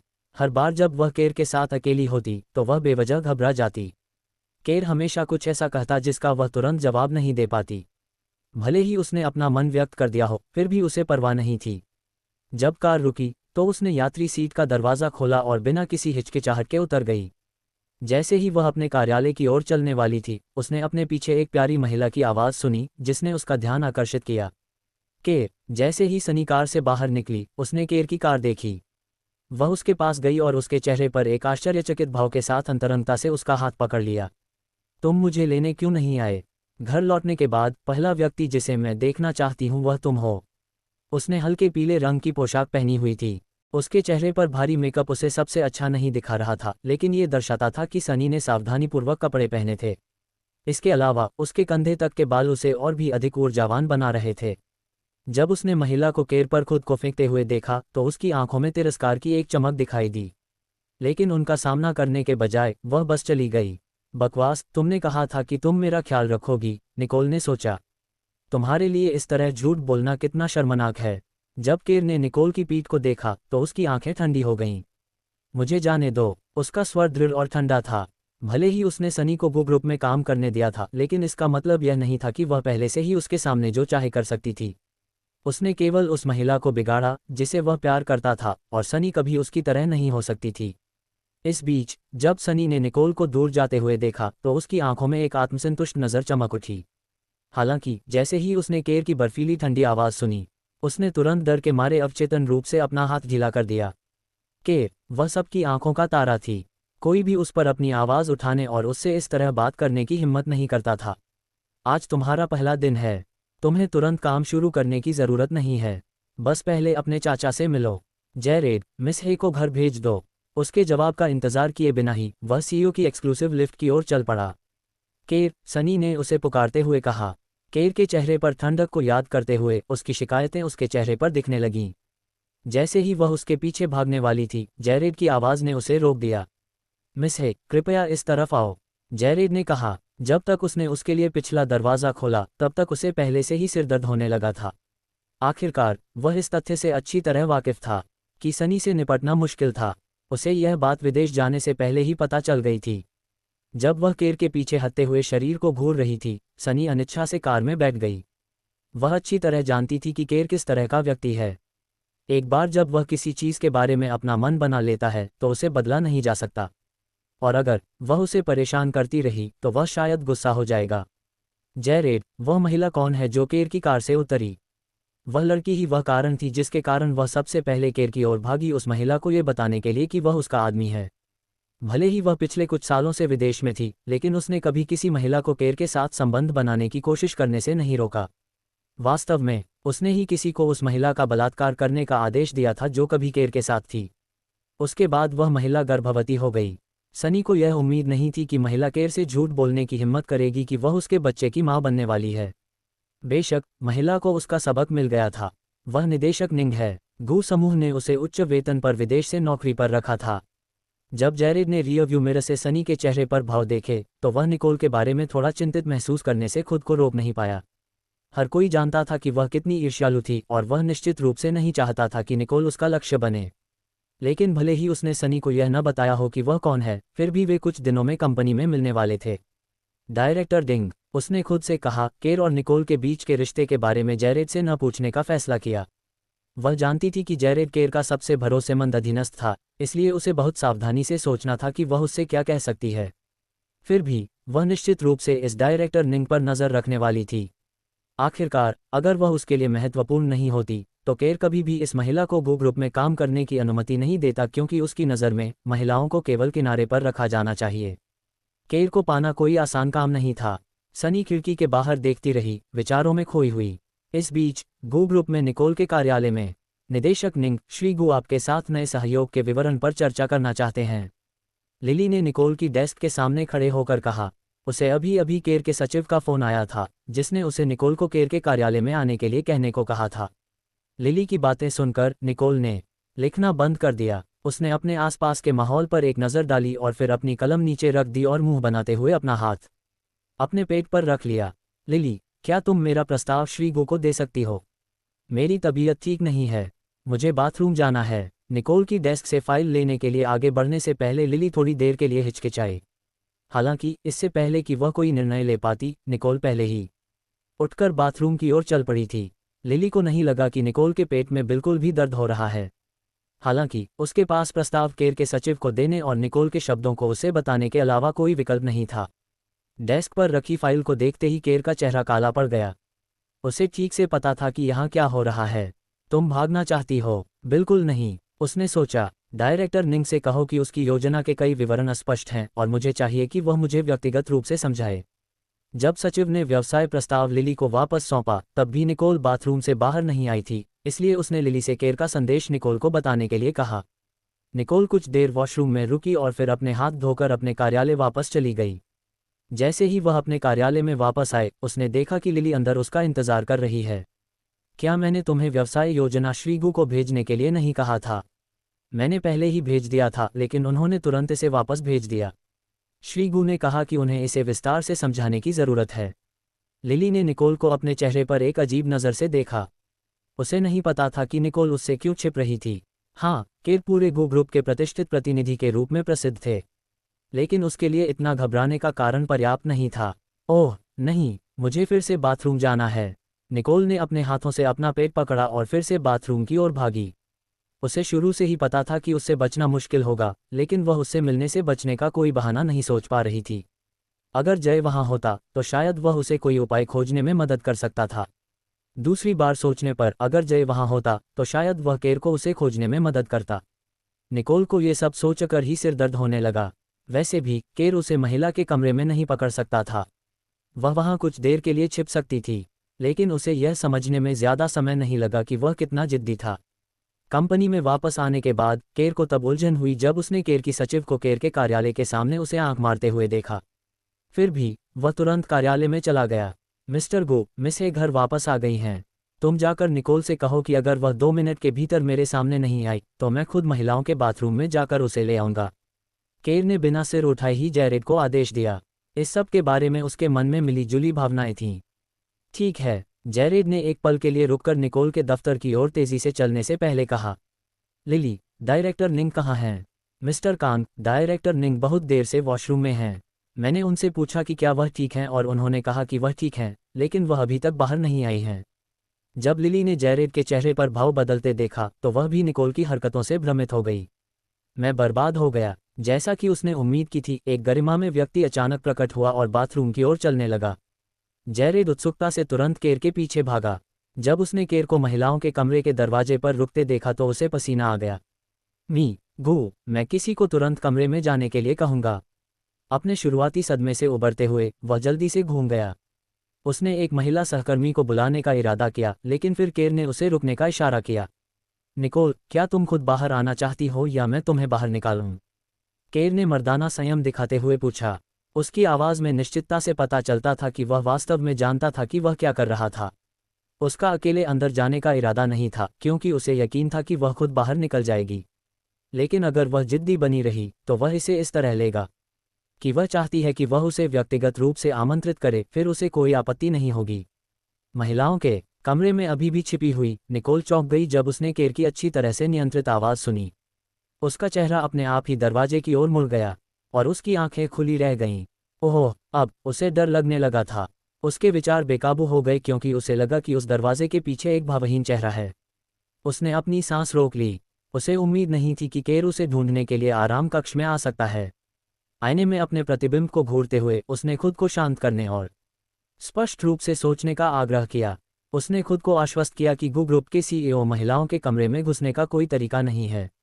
दरवाजे पर धैर्यपूर्वक प्रतीक्षा करते हुए केर ने किसी भी तरह की पदचाप नहीं सुनी और वह कोई आवाज़ भी नहीं कर रही थी। उसकी आंखें अचानक चमक उठीं, लेकिन जैसे ही उसके मुंह में एक धूर्त मुस्कान आने लगी, उसने तुरंत अपने होठों को एक पतली रेखा में दबा लिया। उसे डर था कि वह हंसते हंसते लोटपोट हो जाएगा। निकोल, तुम्हारा आखिरी मौका 3 बार बचा है। अगर तुम बाहर नहीं आई तो मैं अंदर जाऊंगा। 3। तभी कमरे में निकोल की तनावपूर्ण आवाज़ गूंजी। मुझे विश्वास नहीं होता कि तुम अंदर आने की हिम्मत करोगी। 2। निकोल पहले से ही परेशान थी। उसने धीरे से केर के कदमों की आवाज़ सुनी जो दरवाजे के करीब आ रहे थे, और ऐसा लग रहा था जैसे उसने बेतरतीब ढंग से खुद को खड़ा किया हो। जैसे ही वह अपना हाथ आगे बढ़ाए, दरवाज़ा खोलने के लिए तैयार हो जाए, असहाय दिख रही थी। आखिरकार उसने हार मान ली। वह अब और शांत नहीं हो सकती थी। उसने जल्दी से अपनी नाक भींची और जानबूझकर अपनी आवाज़ को तीखा बनाया। निकोल यहाँ नहीं है। वॉशरूम से आवाज़ सुनकर केर की आंखों में समझ की झलक दिखाई दी। हंसने की इच्छा को रोकते हुए उसने सीधे दरवाज़ा खोला और बेपरवाही से अंदर चला गया। केर की अचानक हरकत को महसूस करते हुए जेरेड ने तुरंत अपना चेहरा छिपाने के लिए अपना हाथ उठाया और जल्दी से मुड़ गया। वह केवल यही सोच सकता था कि निकोल इतनी मूर्ख थी कि उसने ऐसी आवाज़ करके खुद को उजागर कर दिया। तुमने अभी तक एक की उल्टी गिनती नहीं की है, निकोल हकलाते हुए बोली। जब केर उसके सामने आया तो वह बहुत चौंक गई। अगर वह दृढ़ निश्चय नहीं होती तो वह डर के मारे बेहोश हो गई होती। उसने बेपरवाही से कहा जब उसने निकोल को अपनी आंखों में कोमलता से देखा। ऐसी कोई महिला कभी नहीं थी जिसने उसे इतना मज़ेदार महसूस कराया हो। उसके हैरान भाव को देखकर उसे कुछ अजीब सा महसूस हुआ जिसे वह बता नहीं सकता था और न ही बता सकता था कि क्या है। हालांकि उसकी आंखें शुद्ध थीं और किसी भी शरारत से रहित थीं। अगर उसने जे को व्यक्तिगत रूप से नहीं देखा होता तो वह कभी भी यह विश्वास नहीं करता कि उसका पहले से ही 7 साल का बेटा है, जबकि वह अभी भी एक बच्ची की तरह थी। जब उसे लगा कि वह इस पल को हल्के में ले रहा है तो उसे अपने सिर पर खून का उफान महसूस हुआ और वह बेहोश होने वाली थी। सावधान, उसने उसकी ओर दौड़ते हुए कहा। उसकी ओर देखे बिना उसने उसे उठाया और दरवाजे तक ले गया। रुको, 1 मिनट रुको, मुझे नीचे उतारो, हम कंपनी परिसर के अंदर हैं। मुझे नहीं पता कि दूसरे लोग क्या सोचेंगे अगर वे तुम्हें मुझे इस तरह से बाहर ले जाते हुए देखेंगे। वह पागलों की तरह चिल्लाए। उसने सहज रूप से हाथ बढ़ाया और केर के कंधे को थपथपाया। फिर वह उसकी बाहों से बाहर कूद गई। उसका चेहरा लाल हो गया, उसे काफ़ी शर्मिंदगी महसूस हुई। हाँ, वह बेहोश होना चाहती थी लेकिन यह वास्तविक नहीं था। वह केवल दिखावा कर रही थी। ये पूरी तरह से अपमानजनक था।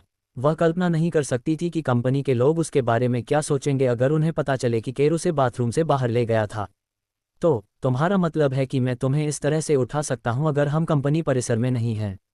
वह उसके चेहरे पर हैरान भावों की सराहना करते हुए उसे चिढ़ाने से खुद को नहीं रोक पाया। उसे लगा कि वह बहुत प्यारी है, लेकिन अगर उसे पता होता कि वह उसे वहीं गला घोंटना चाहती है तो उसे इतनी राहत नहीं मिलती। केर को पहले से कहीं ज़्यादा आभार महसूस हुआ कि उसने उसे व्यक्तिगत रूप से खोजने के लिए आने का फैसला किया। अन्यथा वह निकोल के इतने प्यारे पक्ष से वंचित रह जाता। आप मजाक कर रहे होंगे मिस्टर गो। मैं ईमानदारी से नहीं जानता कि आपको महिलाओं के कमरे में घुसने का शौक है या नहीं। मिस्टर गो, कृपया अपने कार्यालय में वापस जाएं। यहाँ व्यापार की बात नहीं करते। निकोल ने खुद को कठोर रूप से नियंत्रित किया क्योंकि उसने केर का गला घोंटने की इच्छा को दबा दिया, इसलिए उसने एक मजबूर मुस्कान पेश की। अब वह पूरी तरह से तनाव महसूस कर रही थी, ये सोचकर कि वे जितनी देर वॉशरूम में रहेंगे दूसरे उतने ही संदिग्ध होंगे। उसने ये कल्पना करने से इनकार कर दिया कि वॉशरूम के सामने कितने लोग इंतजार कर रहे थे। लेकिन जैसा कि पता चला, निकोल स्पष्ट रूप से बहुत ज़्यादा सोच रही थी। जेरेड के दरवाजे पर होने के कारण किसी की हिम्मत नहीं हुई कि वह वॉशरूम में जाए। हालांकि पूरे ग्रुप में अफवाहें आग की तरह फैल गईं। तो फिर यहाँ किस बारे में बात करना उचित है? ये देखकर कि वह थोड़ी बेचैन थी, केर ने उसे थोड़ा चिढ़ाने का फैसला किया और जल्दी से बाहर जाने के बजाय वह इत्मीनान से आगे बढ़ा, उसे कोने में ले गया। उसे देखते हुए उसने लापरवाही से अपना हाथ उसके सिर के पीछे दीवार पर रख दिया। उसे वह निश्चित रूप से मनोरंजक लगी और बेशक उसे एक छोटे सफ़ेद खरगोश की तरह घबराते हुए देखने की लत लग गई होगी। मिस्टर गो, मैं ग्रुप का सिर्फ एक निदेशक हूँ और आप जो कर रहे हैं वह इतना उचित नहीं है। निकोल का शरीर अकड़ गया जब उसे अपने पीछे ठंड महसूस हुई। उसे एहसास नहीं हुआ कि वह दीवार पर अपनी पीठ दबा रही थी। उसने अपनी आंखें उठाईं तो देखा कि वह उसके ऊपर मंडरा रहा था और उसके चेहरे पर छेनी हुई विशेषताएं उसके सामने बड़ी हो गई थीं। हालांकि उसे यह स्वीकार करने से नफरत थी, लेकिन वह वास्तव में बहुत सुंदर था। लेकिन इस तरह के रुख ने उसे 7 साल पहले की उस कड़वी रात की याद दिला दी और वह अपनी छोटी मुट्ठी बंद करने से खुद को नहीं रोक पाए। मैं अब क्या कर रहा हूँ? तुम सिर्फ ग्रुप के निदेशक से भी बढ़कर हो सकते हो, उसने काफ़ी शांति से कहा, क्योंकि इस सटीक क्षण में वह कभी भी जाने नहीं देना चाहता था और उसे इस बात का पूरा यकीन था। उसने उसमें जीतने की मर्दाना इच्छा जगाए और किसी भी तरह से उसे अपने साथ रहने के लिए तैयार करना ही था। मुझे तुम्हें कितनी बार बताना पड़ेगा कि मैं तुम्हारे आसपास की उन महिलाओं की तरह नहीं हूँ? निकोल ने गुस्से से फुसफुसाया, उसका चेहरा गुस्से से विकृत हो गया। उसने अपना हाथ उठाया और तेजी से अपनी मुट्ठी सीधे केर के पेट पर फेंकी। इससे पहले कि वह प्रतिक्रिया दे पाता, वह पहले ही नीचे झुक चुकी थी और सीधे उसके हाथ के नीचे से निकल गई थी। उसे इस बात की परवाह नहीं थी कि दरवाजे पर कितने लोग खड़े हैं। वह बस उसके साथ एक ही कमरे में अकेले रहना बर्दाश्त नहीं कर सकती थी। वह ऐसा नहीं चाहती थी क्योंकि जिस क्षण उसने केर की आंखों में गहराई से देखा, वह मोहित हो गई। वह खुद को खो देगी। नहीं, वह उसके द्वारा बिछाए गए जाल में नहीं फंस सकती थी। निर्देशक निंग। जैरेड दंग रह गया जब उसने निकोल को जल्दी से अपने कार्यालय की ओर भागते देखा। इससे पहले कि वह उसे रोकने के लिए कुछ कह पाता, उसने अपने पीछे केर के कदमों की आवाज़ सुनी।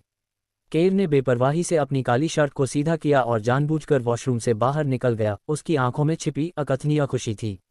निकोल की मुट्ठी की हल्की ताकत पर अचंभित होकर उसे जोर से हंसने का मन हुआ, लेकिन उसकी दबी हुई हंसी एक ठहाके में बदल गई और वह इसे रोक नहीं सका। उसे अच्छा लगा। उसके छोटे मुलायम हाथ ने उसे कोई नुकसान नहीं पहुंचाया, लेकिन ऐसा लगा कि यह उसके दिल में भी धड़क रहा है। उसे मेरे कार्यालय में बुलाओ, उसने निकोल के कार्यालय की दिशा में देखते हुए स्पष्ट रूप से निर्देश दिया, और बिना एक और शब्द कहे वह लिफ्ट में चला गया जो उसके लिए विशेष थी। हाँ मिस्टर गो। अपने होठों को दबाते हुए वह जल्दी से निकोल के कार्यालय की ओर चला गया ताकि केर के निर्देश को अपेक्षित रूप से पूरा कर सके। निर्देशक निंग, क्या मिस्टर गो वास्तव में आपको पकड़ने के लिए वॉशरूम गए थे? आप और मिस्टर गो? लिली ने उत्सुकता से निकोल को अपने कार्यालय में वापस जाते हुए देखा। अब गो समूह में सभी को पता चल गया था कि केर उससे प्यार करता था और वे बाथरूम में रंगे हाथों डेटिंग कर रहे थे। निकोल ने अपना दाहिना हाथ माथे पर रखा, क्योंकि लिली यह सुनने के लिए उत्सुक थी कि निकोल क्या कहना चाहती है। मुझे लगता है कि जो भी अफवाह है वह इस कंपनी के आखिरी कोने तक फैल चुकी है। क्या मैं गलत हूँ? हालांकि उसे गपशप करने में कभी कोई दिलचस्पी नहीं थी, लेकिन वह जानना चाहती थी कि लोग उसके बारे में क्या बात कर रहे हैं। क्या तुम जानती हो कि हर कोई क्या कह रहा है? उसने हमेशा यह माना था कि जो कभी हुआ ही नहीं, उसके लिए दोषी महसूस करने की कोई ज़रूरत नहीं है। अन्यथा वह अपने बेटे को जीवित करने का दबाव नहीं झेल पाती। हालांकि अगर परिस्थितियां अलग होती और अफवाह केर से जुड़ी होती, तो वह बिना किसी संदेह के इस पर पूरी तरह से ध्यान देती। केर उसके लिए सबसे अस्वस्थ और सबसे खतरनाक व्यक्ति था। अगर संभव हो तो ये सबसे अच्छा होगा कि किसी भी तरह से उससे कोई संपर्क न हो। लिली ने निकोल की ओर देखा और वह थोड़ा उसकी ओर झुकी और सावधानी से उसे अफवाह बताई। मेरे दृष्टिकोण से, ईमानदारी से कहूं तो यह कोई बड़ी बात नहीं है। किसी ने यह बात फैला दी कि आप जानबूझकर श्रीगु को बाथरूम में अपने साथ ले जाना चाहती थीं और आपके लिए उनकी भावनाएं विशेष थीं। केर एक ऐसे व्यक्ति थे जो कम प्रोफाइल रखते थे, भले ही वे गु समूह के सीईओ बनने के बाद से पूरे शहर में एक महान व्यक्ति के रूप में प्रसिद्ध थे। कंपनी के अधिकांश कर्मचारियों के लिए उन्हें व्यक्तिगत रूप से देखना दुर्लभ था। अपने सीईओ के निजी जीवन के बारे में जानने के लिए उत्सुक कर्मचारियों ने अफवाहें फैलाना बंद नहीं किया। आखिरकार भले ही वे उनसे कभी नहीं मिले हों, फिर भी वे कंपनी में कई महिला कर्मचारियों के आदर्श थे। तो उन्होंने कहा कि मैंने केर को बहकाया है ना? निकोल लिली के चेहरे पर झिझक को समझ सकती थी और तुरंत पता लगा लिया कि अफवाह सच में किस बारे में थी। तो अब यहाँ की सभी महिलाएं मुझसे नफरत करेंगी क्योंकि मैंने कथित तौर पर उनके सबसे बड़े क्रश को बहकाया है। उसने एक गहरी सांस ली और एक असहाय भावना के रूप में आह भरी। जाहिर है कि वह कंपनी के गलियारों में लोगों की बातों को नियंत्रित नहीं कर सकती थी और न ही इस बात से अवगत हो सकती थी। ऐसा लग रहा था कि उसे अब से केर से खुद को दूर कर लेना चाहिए। हालांकि उससे बचना हमेशा एक कठिन मिशन रहा है, खासकर अब जब वह जाहिर तौर पर उसकी अधीनस्थ थी, और वह निश्चित रूप से संदेह पैदा करने वाली इस सारी बात से खुश होगा। मुझे नहीं लगता कि स्थिति इतनी खराब है, निर्देशक निंग। एक रात अपने पूर्व प्रेमी द्वारा नशीले पदार्थ के सेवन के बाद एक रहस्यमय व्यक्ति ने सेक्स से भरी एक आनंदमय रात में उसका फायदा उठाया। अपना बदला लेने के लिए उसने उस आदमी से शादी कर ली और उसका इस्तेमाल किया। जब तक मैं जीवित हूँ मैं अभी भी उसकी कानूनी पत्नी हूँ, जबकि तुम सब सिर्फ उसकी रखेल हो। वह तब भी अडिग रही जब वह अन्य महिलाओं के साथ घोटालों में शामिल था। आखिरकार जब उसे पता चला कि उसने उसे फिर से धोखा दिया है तो वह गुस्से में चली गई। लेकिन कुछ साल बाद जीवन ने उसे उसके पास वापस ला दिया, जिससे वह हैरान रह गया। योजना का प्रस्ताव यही है, मैं तुम्हें विस्तार से समझाऊंगी। वह बस फोल्डर खोलने के लिए आगे बढ़ी क्योंकि वह केर के सामने बैठी थी और उसके चेहरे पर उसकी गंभीरता देखी। अचानक उसके पास शब्द नहीं बचे। उसे थोड़ी निराशा होने लगी क्योंकि वह अपना गुस्सा बिल्कुल भी नहीं निकाल पा रही थी। भावनात्मक विस्फोट के बाद उसका चेहरा अभी भी गर्म था। अगर केर ने इस स्थिति को व्यावसायिक मामले में नहीं बदला होता तो कहानी अलग होती। उसके लिए उसके दिमाग को समझना बहुत मुश्किल था। केर कोई साधारण और सरल व्यक्ति नहीं था। उसे यह पता लगाने का कोई सुराग नहीं था कि वह क्या हासिल करना चाहता था। इसलिए ऐसा लग रहा था कि उसके सामने उसका मुंह अपने आप बंद हो गया था। अब कार्यालय में गंभीरता आने का समय आ गया था। मैंने चू समूह के साथ हमारी साझेदारी में कुछ समायोजन किए हैं। वे मुझसे केवल इतना ही करने के लिए कह रहे हैं कि मैं उनके प्रभार में कुछ तकनीकी सहायता प्रदान करूं। अगर ऐसा है तो हमारा मुनाफा अब और अधिकतम नहीं हो सकता। इसलिए मेरा सुझाव है कि हम उनके साथ अन्य समझौते कर सकते हैं। चूंकि चू समूह के साथ हमारा ये पहला सहयोग है, इसलिए जाहिर है कि उनकी अपनी चिंताएं होंगी। लेकिन मुझे लगता है कि वे एक नए दीर्घकालिक साझेदारी अनुबंध में शामिल होने के लिए तैयार होंगे। जब निकोल मैनहट्टन में पढ़ रही थी तब वह एक बेहतरीन छात्रा थी। उसे व्यवसाय में काफ़ी प्रतिभाशाली माना जाता था, मानो वह इसके लिए ही पैदा हुई हो। यद्यपि उसके जीवन में अपनी समस्याएं और संघर्ष थे, फिर भी वह ये सुनिश्चित करती थी कि काम में कोई गलती या भूल न रह जाए। परिणामस्वरूप निकोल ग्रुप में काम करने के लिए पर्याप्त रूप से आश्वस्त और सक्षम महसूस करती थी। हालांकि वह तब तक इस कंपनी में काम करेगी जब तक केर उसे परेशान नहीं करता। उसने स्वीकार किया कि वह एक महान नेता था, लेकिन एक व्यक्ति के रूप में उसमें अच्छाई की कमी थी। दूसरी ओर, यह स्वीकार करना महत्वपूर्ण था कि कंपनी का मिशन और नई प्रतिभाओं को प्रशिक्षित करने का मौका दोनों ही वही थे जिन पर वह काम करना चाहती थी। तो जो योजना बनाई गई है उसके अनुसार अब आप सहयोग के पुनर्गठन के प्रभारी होंगे। मैं जल्द से जल्द नए विवरणों की जांच और पुष्टि करने के लिए चू ग्रुप को सूचित करने के लिए किसी को भेजूंगा। अपने बेटे जे के प्रति पूरी तरह से प्रतिबद्ध होने के बावजूद, जो पूरी तरह से समझ में आता था, वह फिर भी काम की आवश्यकताओं को पार करने के लिए अपना सर्वश्रेष्ठ प्रदर्शन देगी। इस मामले में निकोल की गंभीरता ने केर को उसकी आंखों में प्रशंसा की दृष्टि से देखा। केर काम में निकोल की बेदाग प्रतिभा को महसूस कर सकता था। वह खुद को भाग्यशाली मानता था कि उसने उसे उच्च वेतन पर काम पर रखा था। अगर उस समय परिस्थितियां अलग होतीं, तो उसे कभी भी उसके जैसी स्मार्ट और दिलचस्प महिला नहीं मिलती। ठीक है, मुझे लगता है कि मुझे अभी शुरू करना चाहिए। जैसे ही उसने अपना फोल्डर बंद किया और खड़ी हुई, केर के शब्द उसके कानों में गूंजने लगे क्योंकि वह दरवाज़ा पार करने वाली थी। रुको, मुझे तुम्हें कुछ बताना है जो शायद तुम्हें पता ना हो। ऐसा कहते हुए वह थोड़ा झिझका। ऐसा लग रहा था कि उसे यकीन नहीं था कि उसे जो कहना था उसे बताना ठीक रहेगा या नहीं। निकोल ने पलटकर केर को भ्रमित आंखों से देखा। बस, ये सनी है, वह मेरी नई सचिव है। केर ऐसे व्यक्ति नहीं थे जो किसी को कुछ भी समझा सकें। लेकिन उन्हें लगा कि उन्हें निकोल को बताना चाहिए कि सनी कौन है, क्योंकि उन्हें लगा कि आज सुबह उनके बीच गलतफहमी हो गई थी। यह शायद ही पहली बार था जब वह इस बात को लेकर चिंतित था कि दूसरे उसके बारे में क्या सोचेंगे। वह बस यह नहीं चाहता था कि निकोल उसकी गलत व्याख्या करे। फिर से बताओ। ऐसा लग रहा था कि वह वास्तव में समझ नहीं पा रही थी कि उसका क्या मतलब था, और उसे स्पष्ट रूप से कोई सुराग नहीं था कि वह सनी लड़की कौन थी। उसने उसे स्पष्ट रूप से यह स्पष्ट करने का फैसला किया क्योंकि वह खड़ा हुआ और ईमानदारी से उसकी ओर चला गया। आज सुबह भूमिगत पार्किंग में तुम जिस महिला से मिले वह मेरी नई सचिव है, जिसका परिवार है।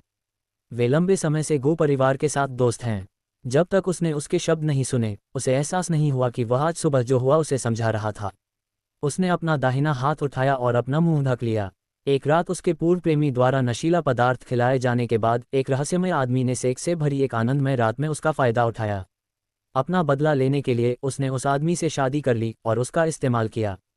जब तक मैं जीवित हूँ मैं अभी भी उसकी कानूनी पत्नी हूँ, जबकि तुम सब सिर्फ उसकी रखेल हो। वह तब भी अडिग रही जब वह अन्य महिलाओं के साथ घोटालों में शामिल था। आखिरकार जब उसे पता चला कि उसने उसे फिर से धोखा दिया है तो वह गुस्से में चली गई।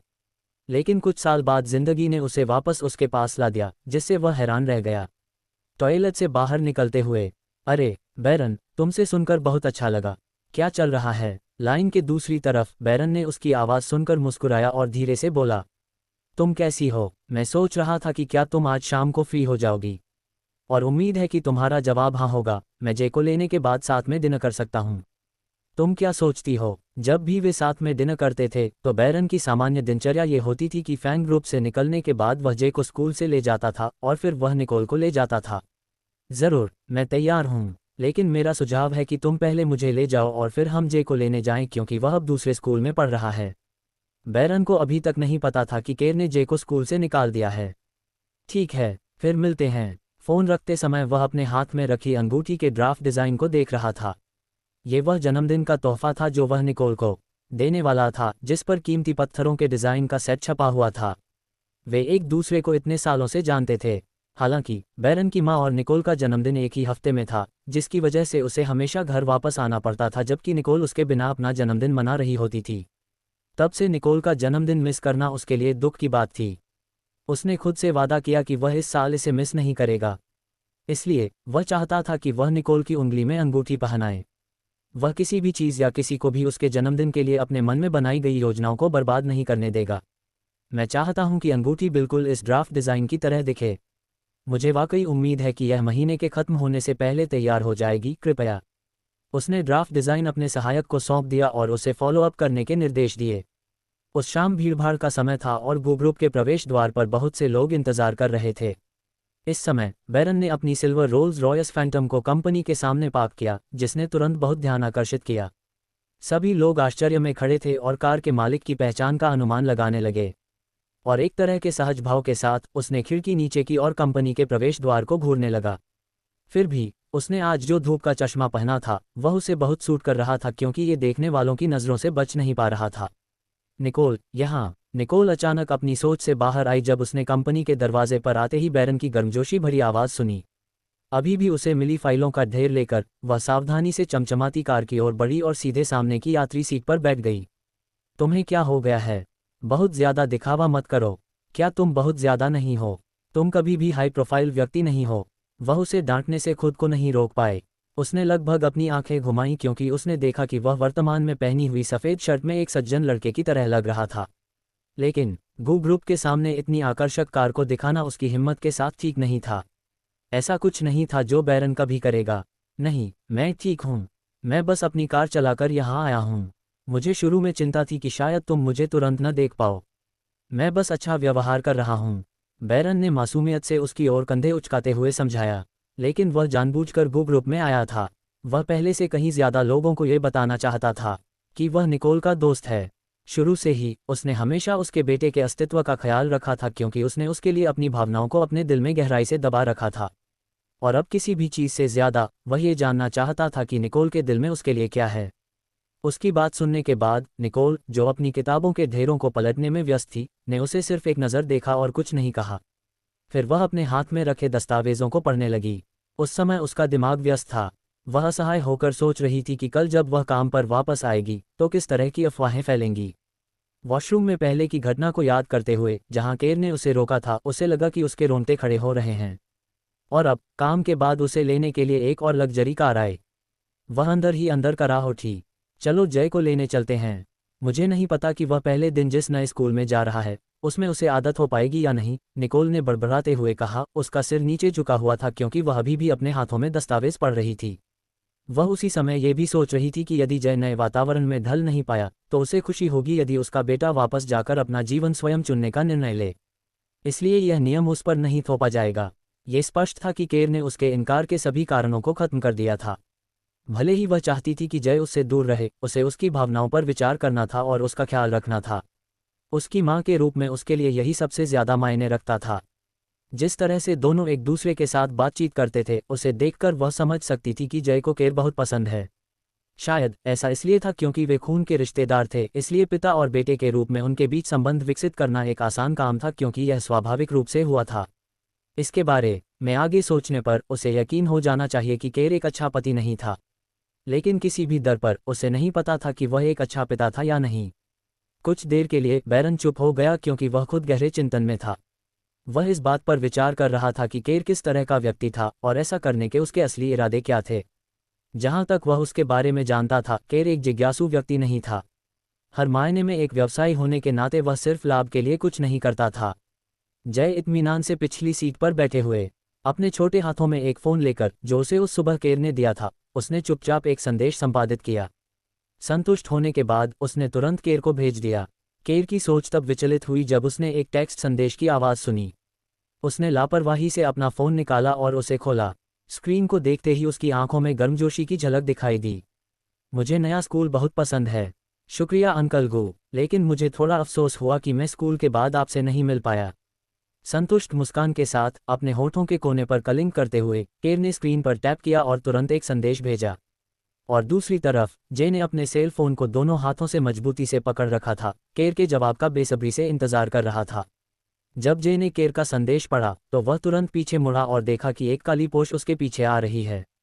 चेहरे पर एक चमकती हुई मुस्कान के साथ वह चुपचाप बैठ गया।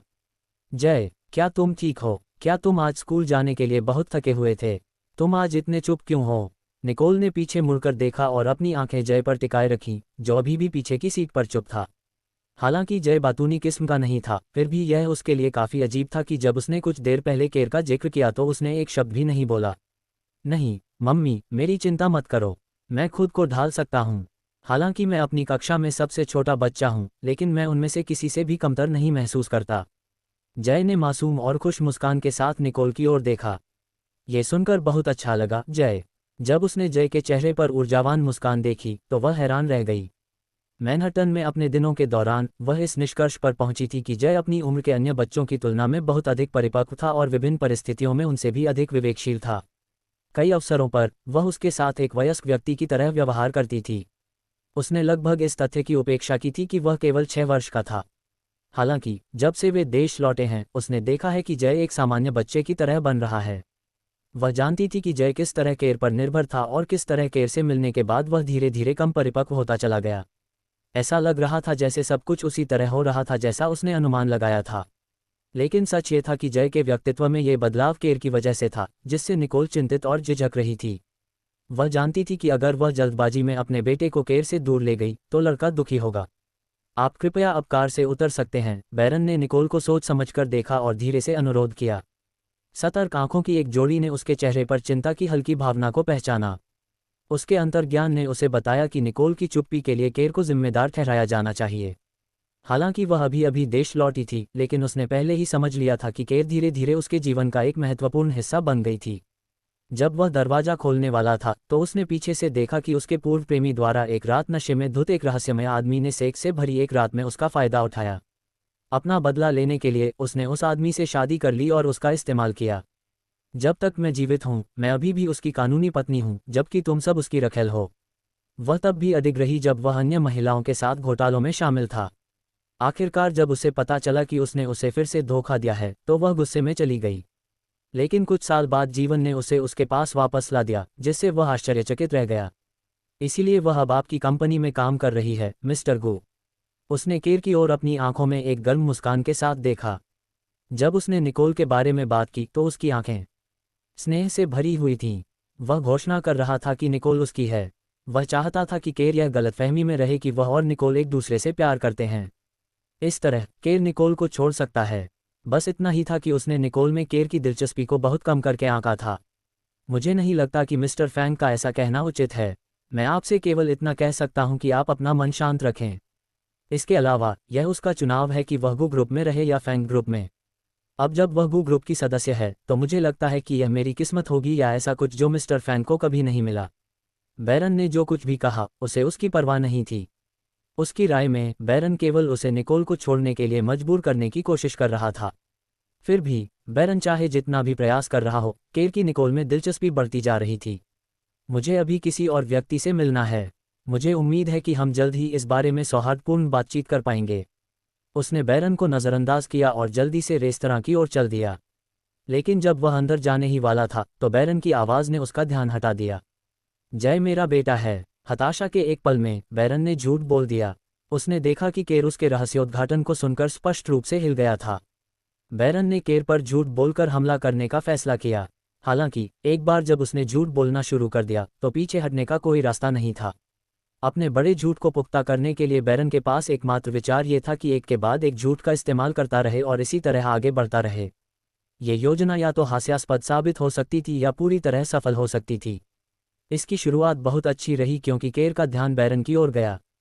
हालांकि केर ने उसे चौंका देने वाली आंखों से देखा, लेकिन उसने जल्दी से इसे छिपा लिया। फिर से कहो, मैं तुम्हें ठीक से सुन नहीं पाया। रिकॉर्ड के लिए, जेरेड को कभी भी ऐसा कोई डेटा नहीं मिला जो जे के पिता से संबंधित हो। बैरन मैनहट्टन में निकोल से मिला था और उसने वहीं जे को जन्म दिया था। फिर भी केर को लगा कि निकोल और बैरन एक दूसरे से इतने भी करीब नहीं थे कि उन्हें देखा जाए, जिससे केर को बैरन के बयानों पर संदेह हुआ। जय हमारा बेटा है, वह मेरा बच्चा है। मैं निकोल से मैनहट्टन में मिला था जब हम कॉलेज में थे। हालांकि जय की कभी योजना नहीं बनी थी और मेरी माँ निकोल को पसंद नहीं करती थी। मेरी माँ ने हमेशा सुनिश्चित किया कि हमारी शादी वास्तविकता न बने। मैं और निकोल एक दूसरे से प्यार करते थे, लेकिन वह मुझे ऐसी जटिल स्थिति में नहीं डालना चाहती थी। इसलिए उसने मुझे छोड़ने का फैसला किया और जय को खुद ही पाला। यह मेरा पारिवारिक मामला है और मैं निकोल का जीवन ऋणी हूँ। अब मैं केवल इतना करना चाहता हूँ कि इतने सालों के बाद मैं उनके लिए ये सब कर सकूँ। मैंने निकोल से प्यार करना कभी नहीं छोड़ा। मुझे उम्मीद है कि आप समझ गए होंगे, मी गू। बैरन ने केर को दोषी आंखों से देखा और उसे अपने पारिवारिक मामले की कल्पना सुनाई। हालांकि केर की शांत आभा एक अटूट ढाल की तरह थी जिसने बैरन को उसके अंदर झांकने नहीं दिया। उसे उम्मीद थी कि केर कहानी के कम से कम एक बड़े हिस्से पर विश्वास करेगी, भले ही उसमें कई कथानक छेद हों। उसे निकोल को इस बारे में जल्द से जल्द बताना था क्योंकि यह स्पष्ट था कि केर की अगली कार्रवाई बैरन की कहानी को उसके साथ पुष्ट करना था। इस विचार के पीछे बैरन का उद्देश्य केवल निकोल और जे को उत्पीड़क से बचाना था। अगर सब कुछ सकारात्मक रहा तो केर कभी भी उनके साथ छेड़छाड़ नहीं करेगा। दुर्भाग्य से केर ने अपना मन बना लिया क्योंकि उसने देखा कि बैरन उसे देखने के लिए अपनी आंखें सीधी नहीं रख पा रहा था। तो क्या इसका मेरे और निकोल के बीच क्या संबंध है? अगर तुम 7 साल पहले उससे शादी करने में असफल रही तो तुम्हें क्या लगता है कि तुम अब सफल हो सकती हो? या तुम्हें लगता है कि इसके लिए लड़ने के लिए तुम्हारे पास 7 और साल हैं? मैं एक रात अपने पूर्व प्रेमी द्वारा नशीले पदार्थ के सेवन के बाद एक रहस्यमय आदमी ने सेक्स से भरी एक आनंदमय रात में उसका फायदा उठाया। अपना बदला लेने के लिए उसने उस आदमी से शादी कर ली और उसका इस्तेमाल किया। जब तक मैं जीवित हूँ मैं अभी भी उसकी कानूनी पत्नी हूँ, जबकि तुम सब सिर्फ उसकी रखेल हो। वह तब भी अडिग रही जब वह दूसरी महिलाओं के साथ घोटालों में शामिल था। आखिरकार जब उसे पता चला कि उसने उसे फिर से धोखा दिया है तो वह गुस्से में चली गई। लेकिन जीवन ने उसे कुछ साल बाद वापस उसके पास ला दिया, जिससे वह आश्चर्यचकित रह गया। खतरे में, हालांकि वह फिर भी सहमत हो गया ताकि निकोल को जटिल और अजीब स्थिति में न डाला जाए।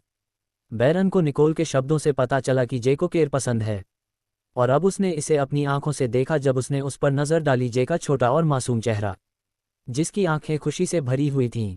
हालांकि उसे थोड़ा अजीब लगा क्योंकि उसे एहसास हुआ कि केर ही वास्तव में जे और उसके व्यक्तित्व का सर्वश्रेष्ठ प्रदर्शन करने वाली एकमात्र व्यक्ति थी। उसे चिंता होने लगी। धन्यवाद अंकल फैंग, क्या हम आज आपके साथ बैठ सकते हैं? जे ने निकोल का हाथ छोड़ दिया और बैरन की तरफ बढ़ा और उसके पास पहुंचा ताकि बैरन देख सके कि जे को उठाया जाना है। जरूर, यह एक बढ़िया विचार है। बैरन ने जे की कमर के चारों ओर हाथ डालकर उसे उठाया और उसे अपने बगल की कुर्सी पर बैठाया। ठीक है, फिर दिन के लिए आपके निमंत्रण के लिए धन्यवाद। बैरन के बगल में बैठने से पहले केर निकोल की सीट की ओर बढ़ा और धीरे से उसकी कुर्सी खींची ताकि वह उस पर बैठ सके, जबकि उसने चुपके से जे को आंख मारी। निकोल को थोड़ा अजीब लगा और उसने सोचा कि केर की हरकत जरूरी भी नहीं थी क्योंकि वह बैठ गई। केर के चेहरे पर कोई भाव नहीं था, लेकिन आत्मसंतुष्टि थी जिसे निकोल आसानी से उसकी आंखों में देख सकती थी। वह उसे इतनी अच्छी तरह जानती थी कि उसे लगा कि यह उसका भ्रम मात्र है। केर का इशारा पूरी तरह से वास्तविक था। मैंने अपने और जे के लिए पहले ही खाना मंगवा लिया है। यह आप दोनों के लिए मेन्यू है। उसने मेन्यू उन्हें थमा दिया ताकि वे अपना ऑर्डर चुन सकें। हालांकि जब उसने मेन्यू बैरन और केर के बीच रखा तो उसे काफ़ी शर्मिंदगी महसूस हुई क्योंकि उसका चेहरा हमेशा की तरह लाल हो रहा था।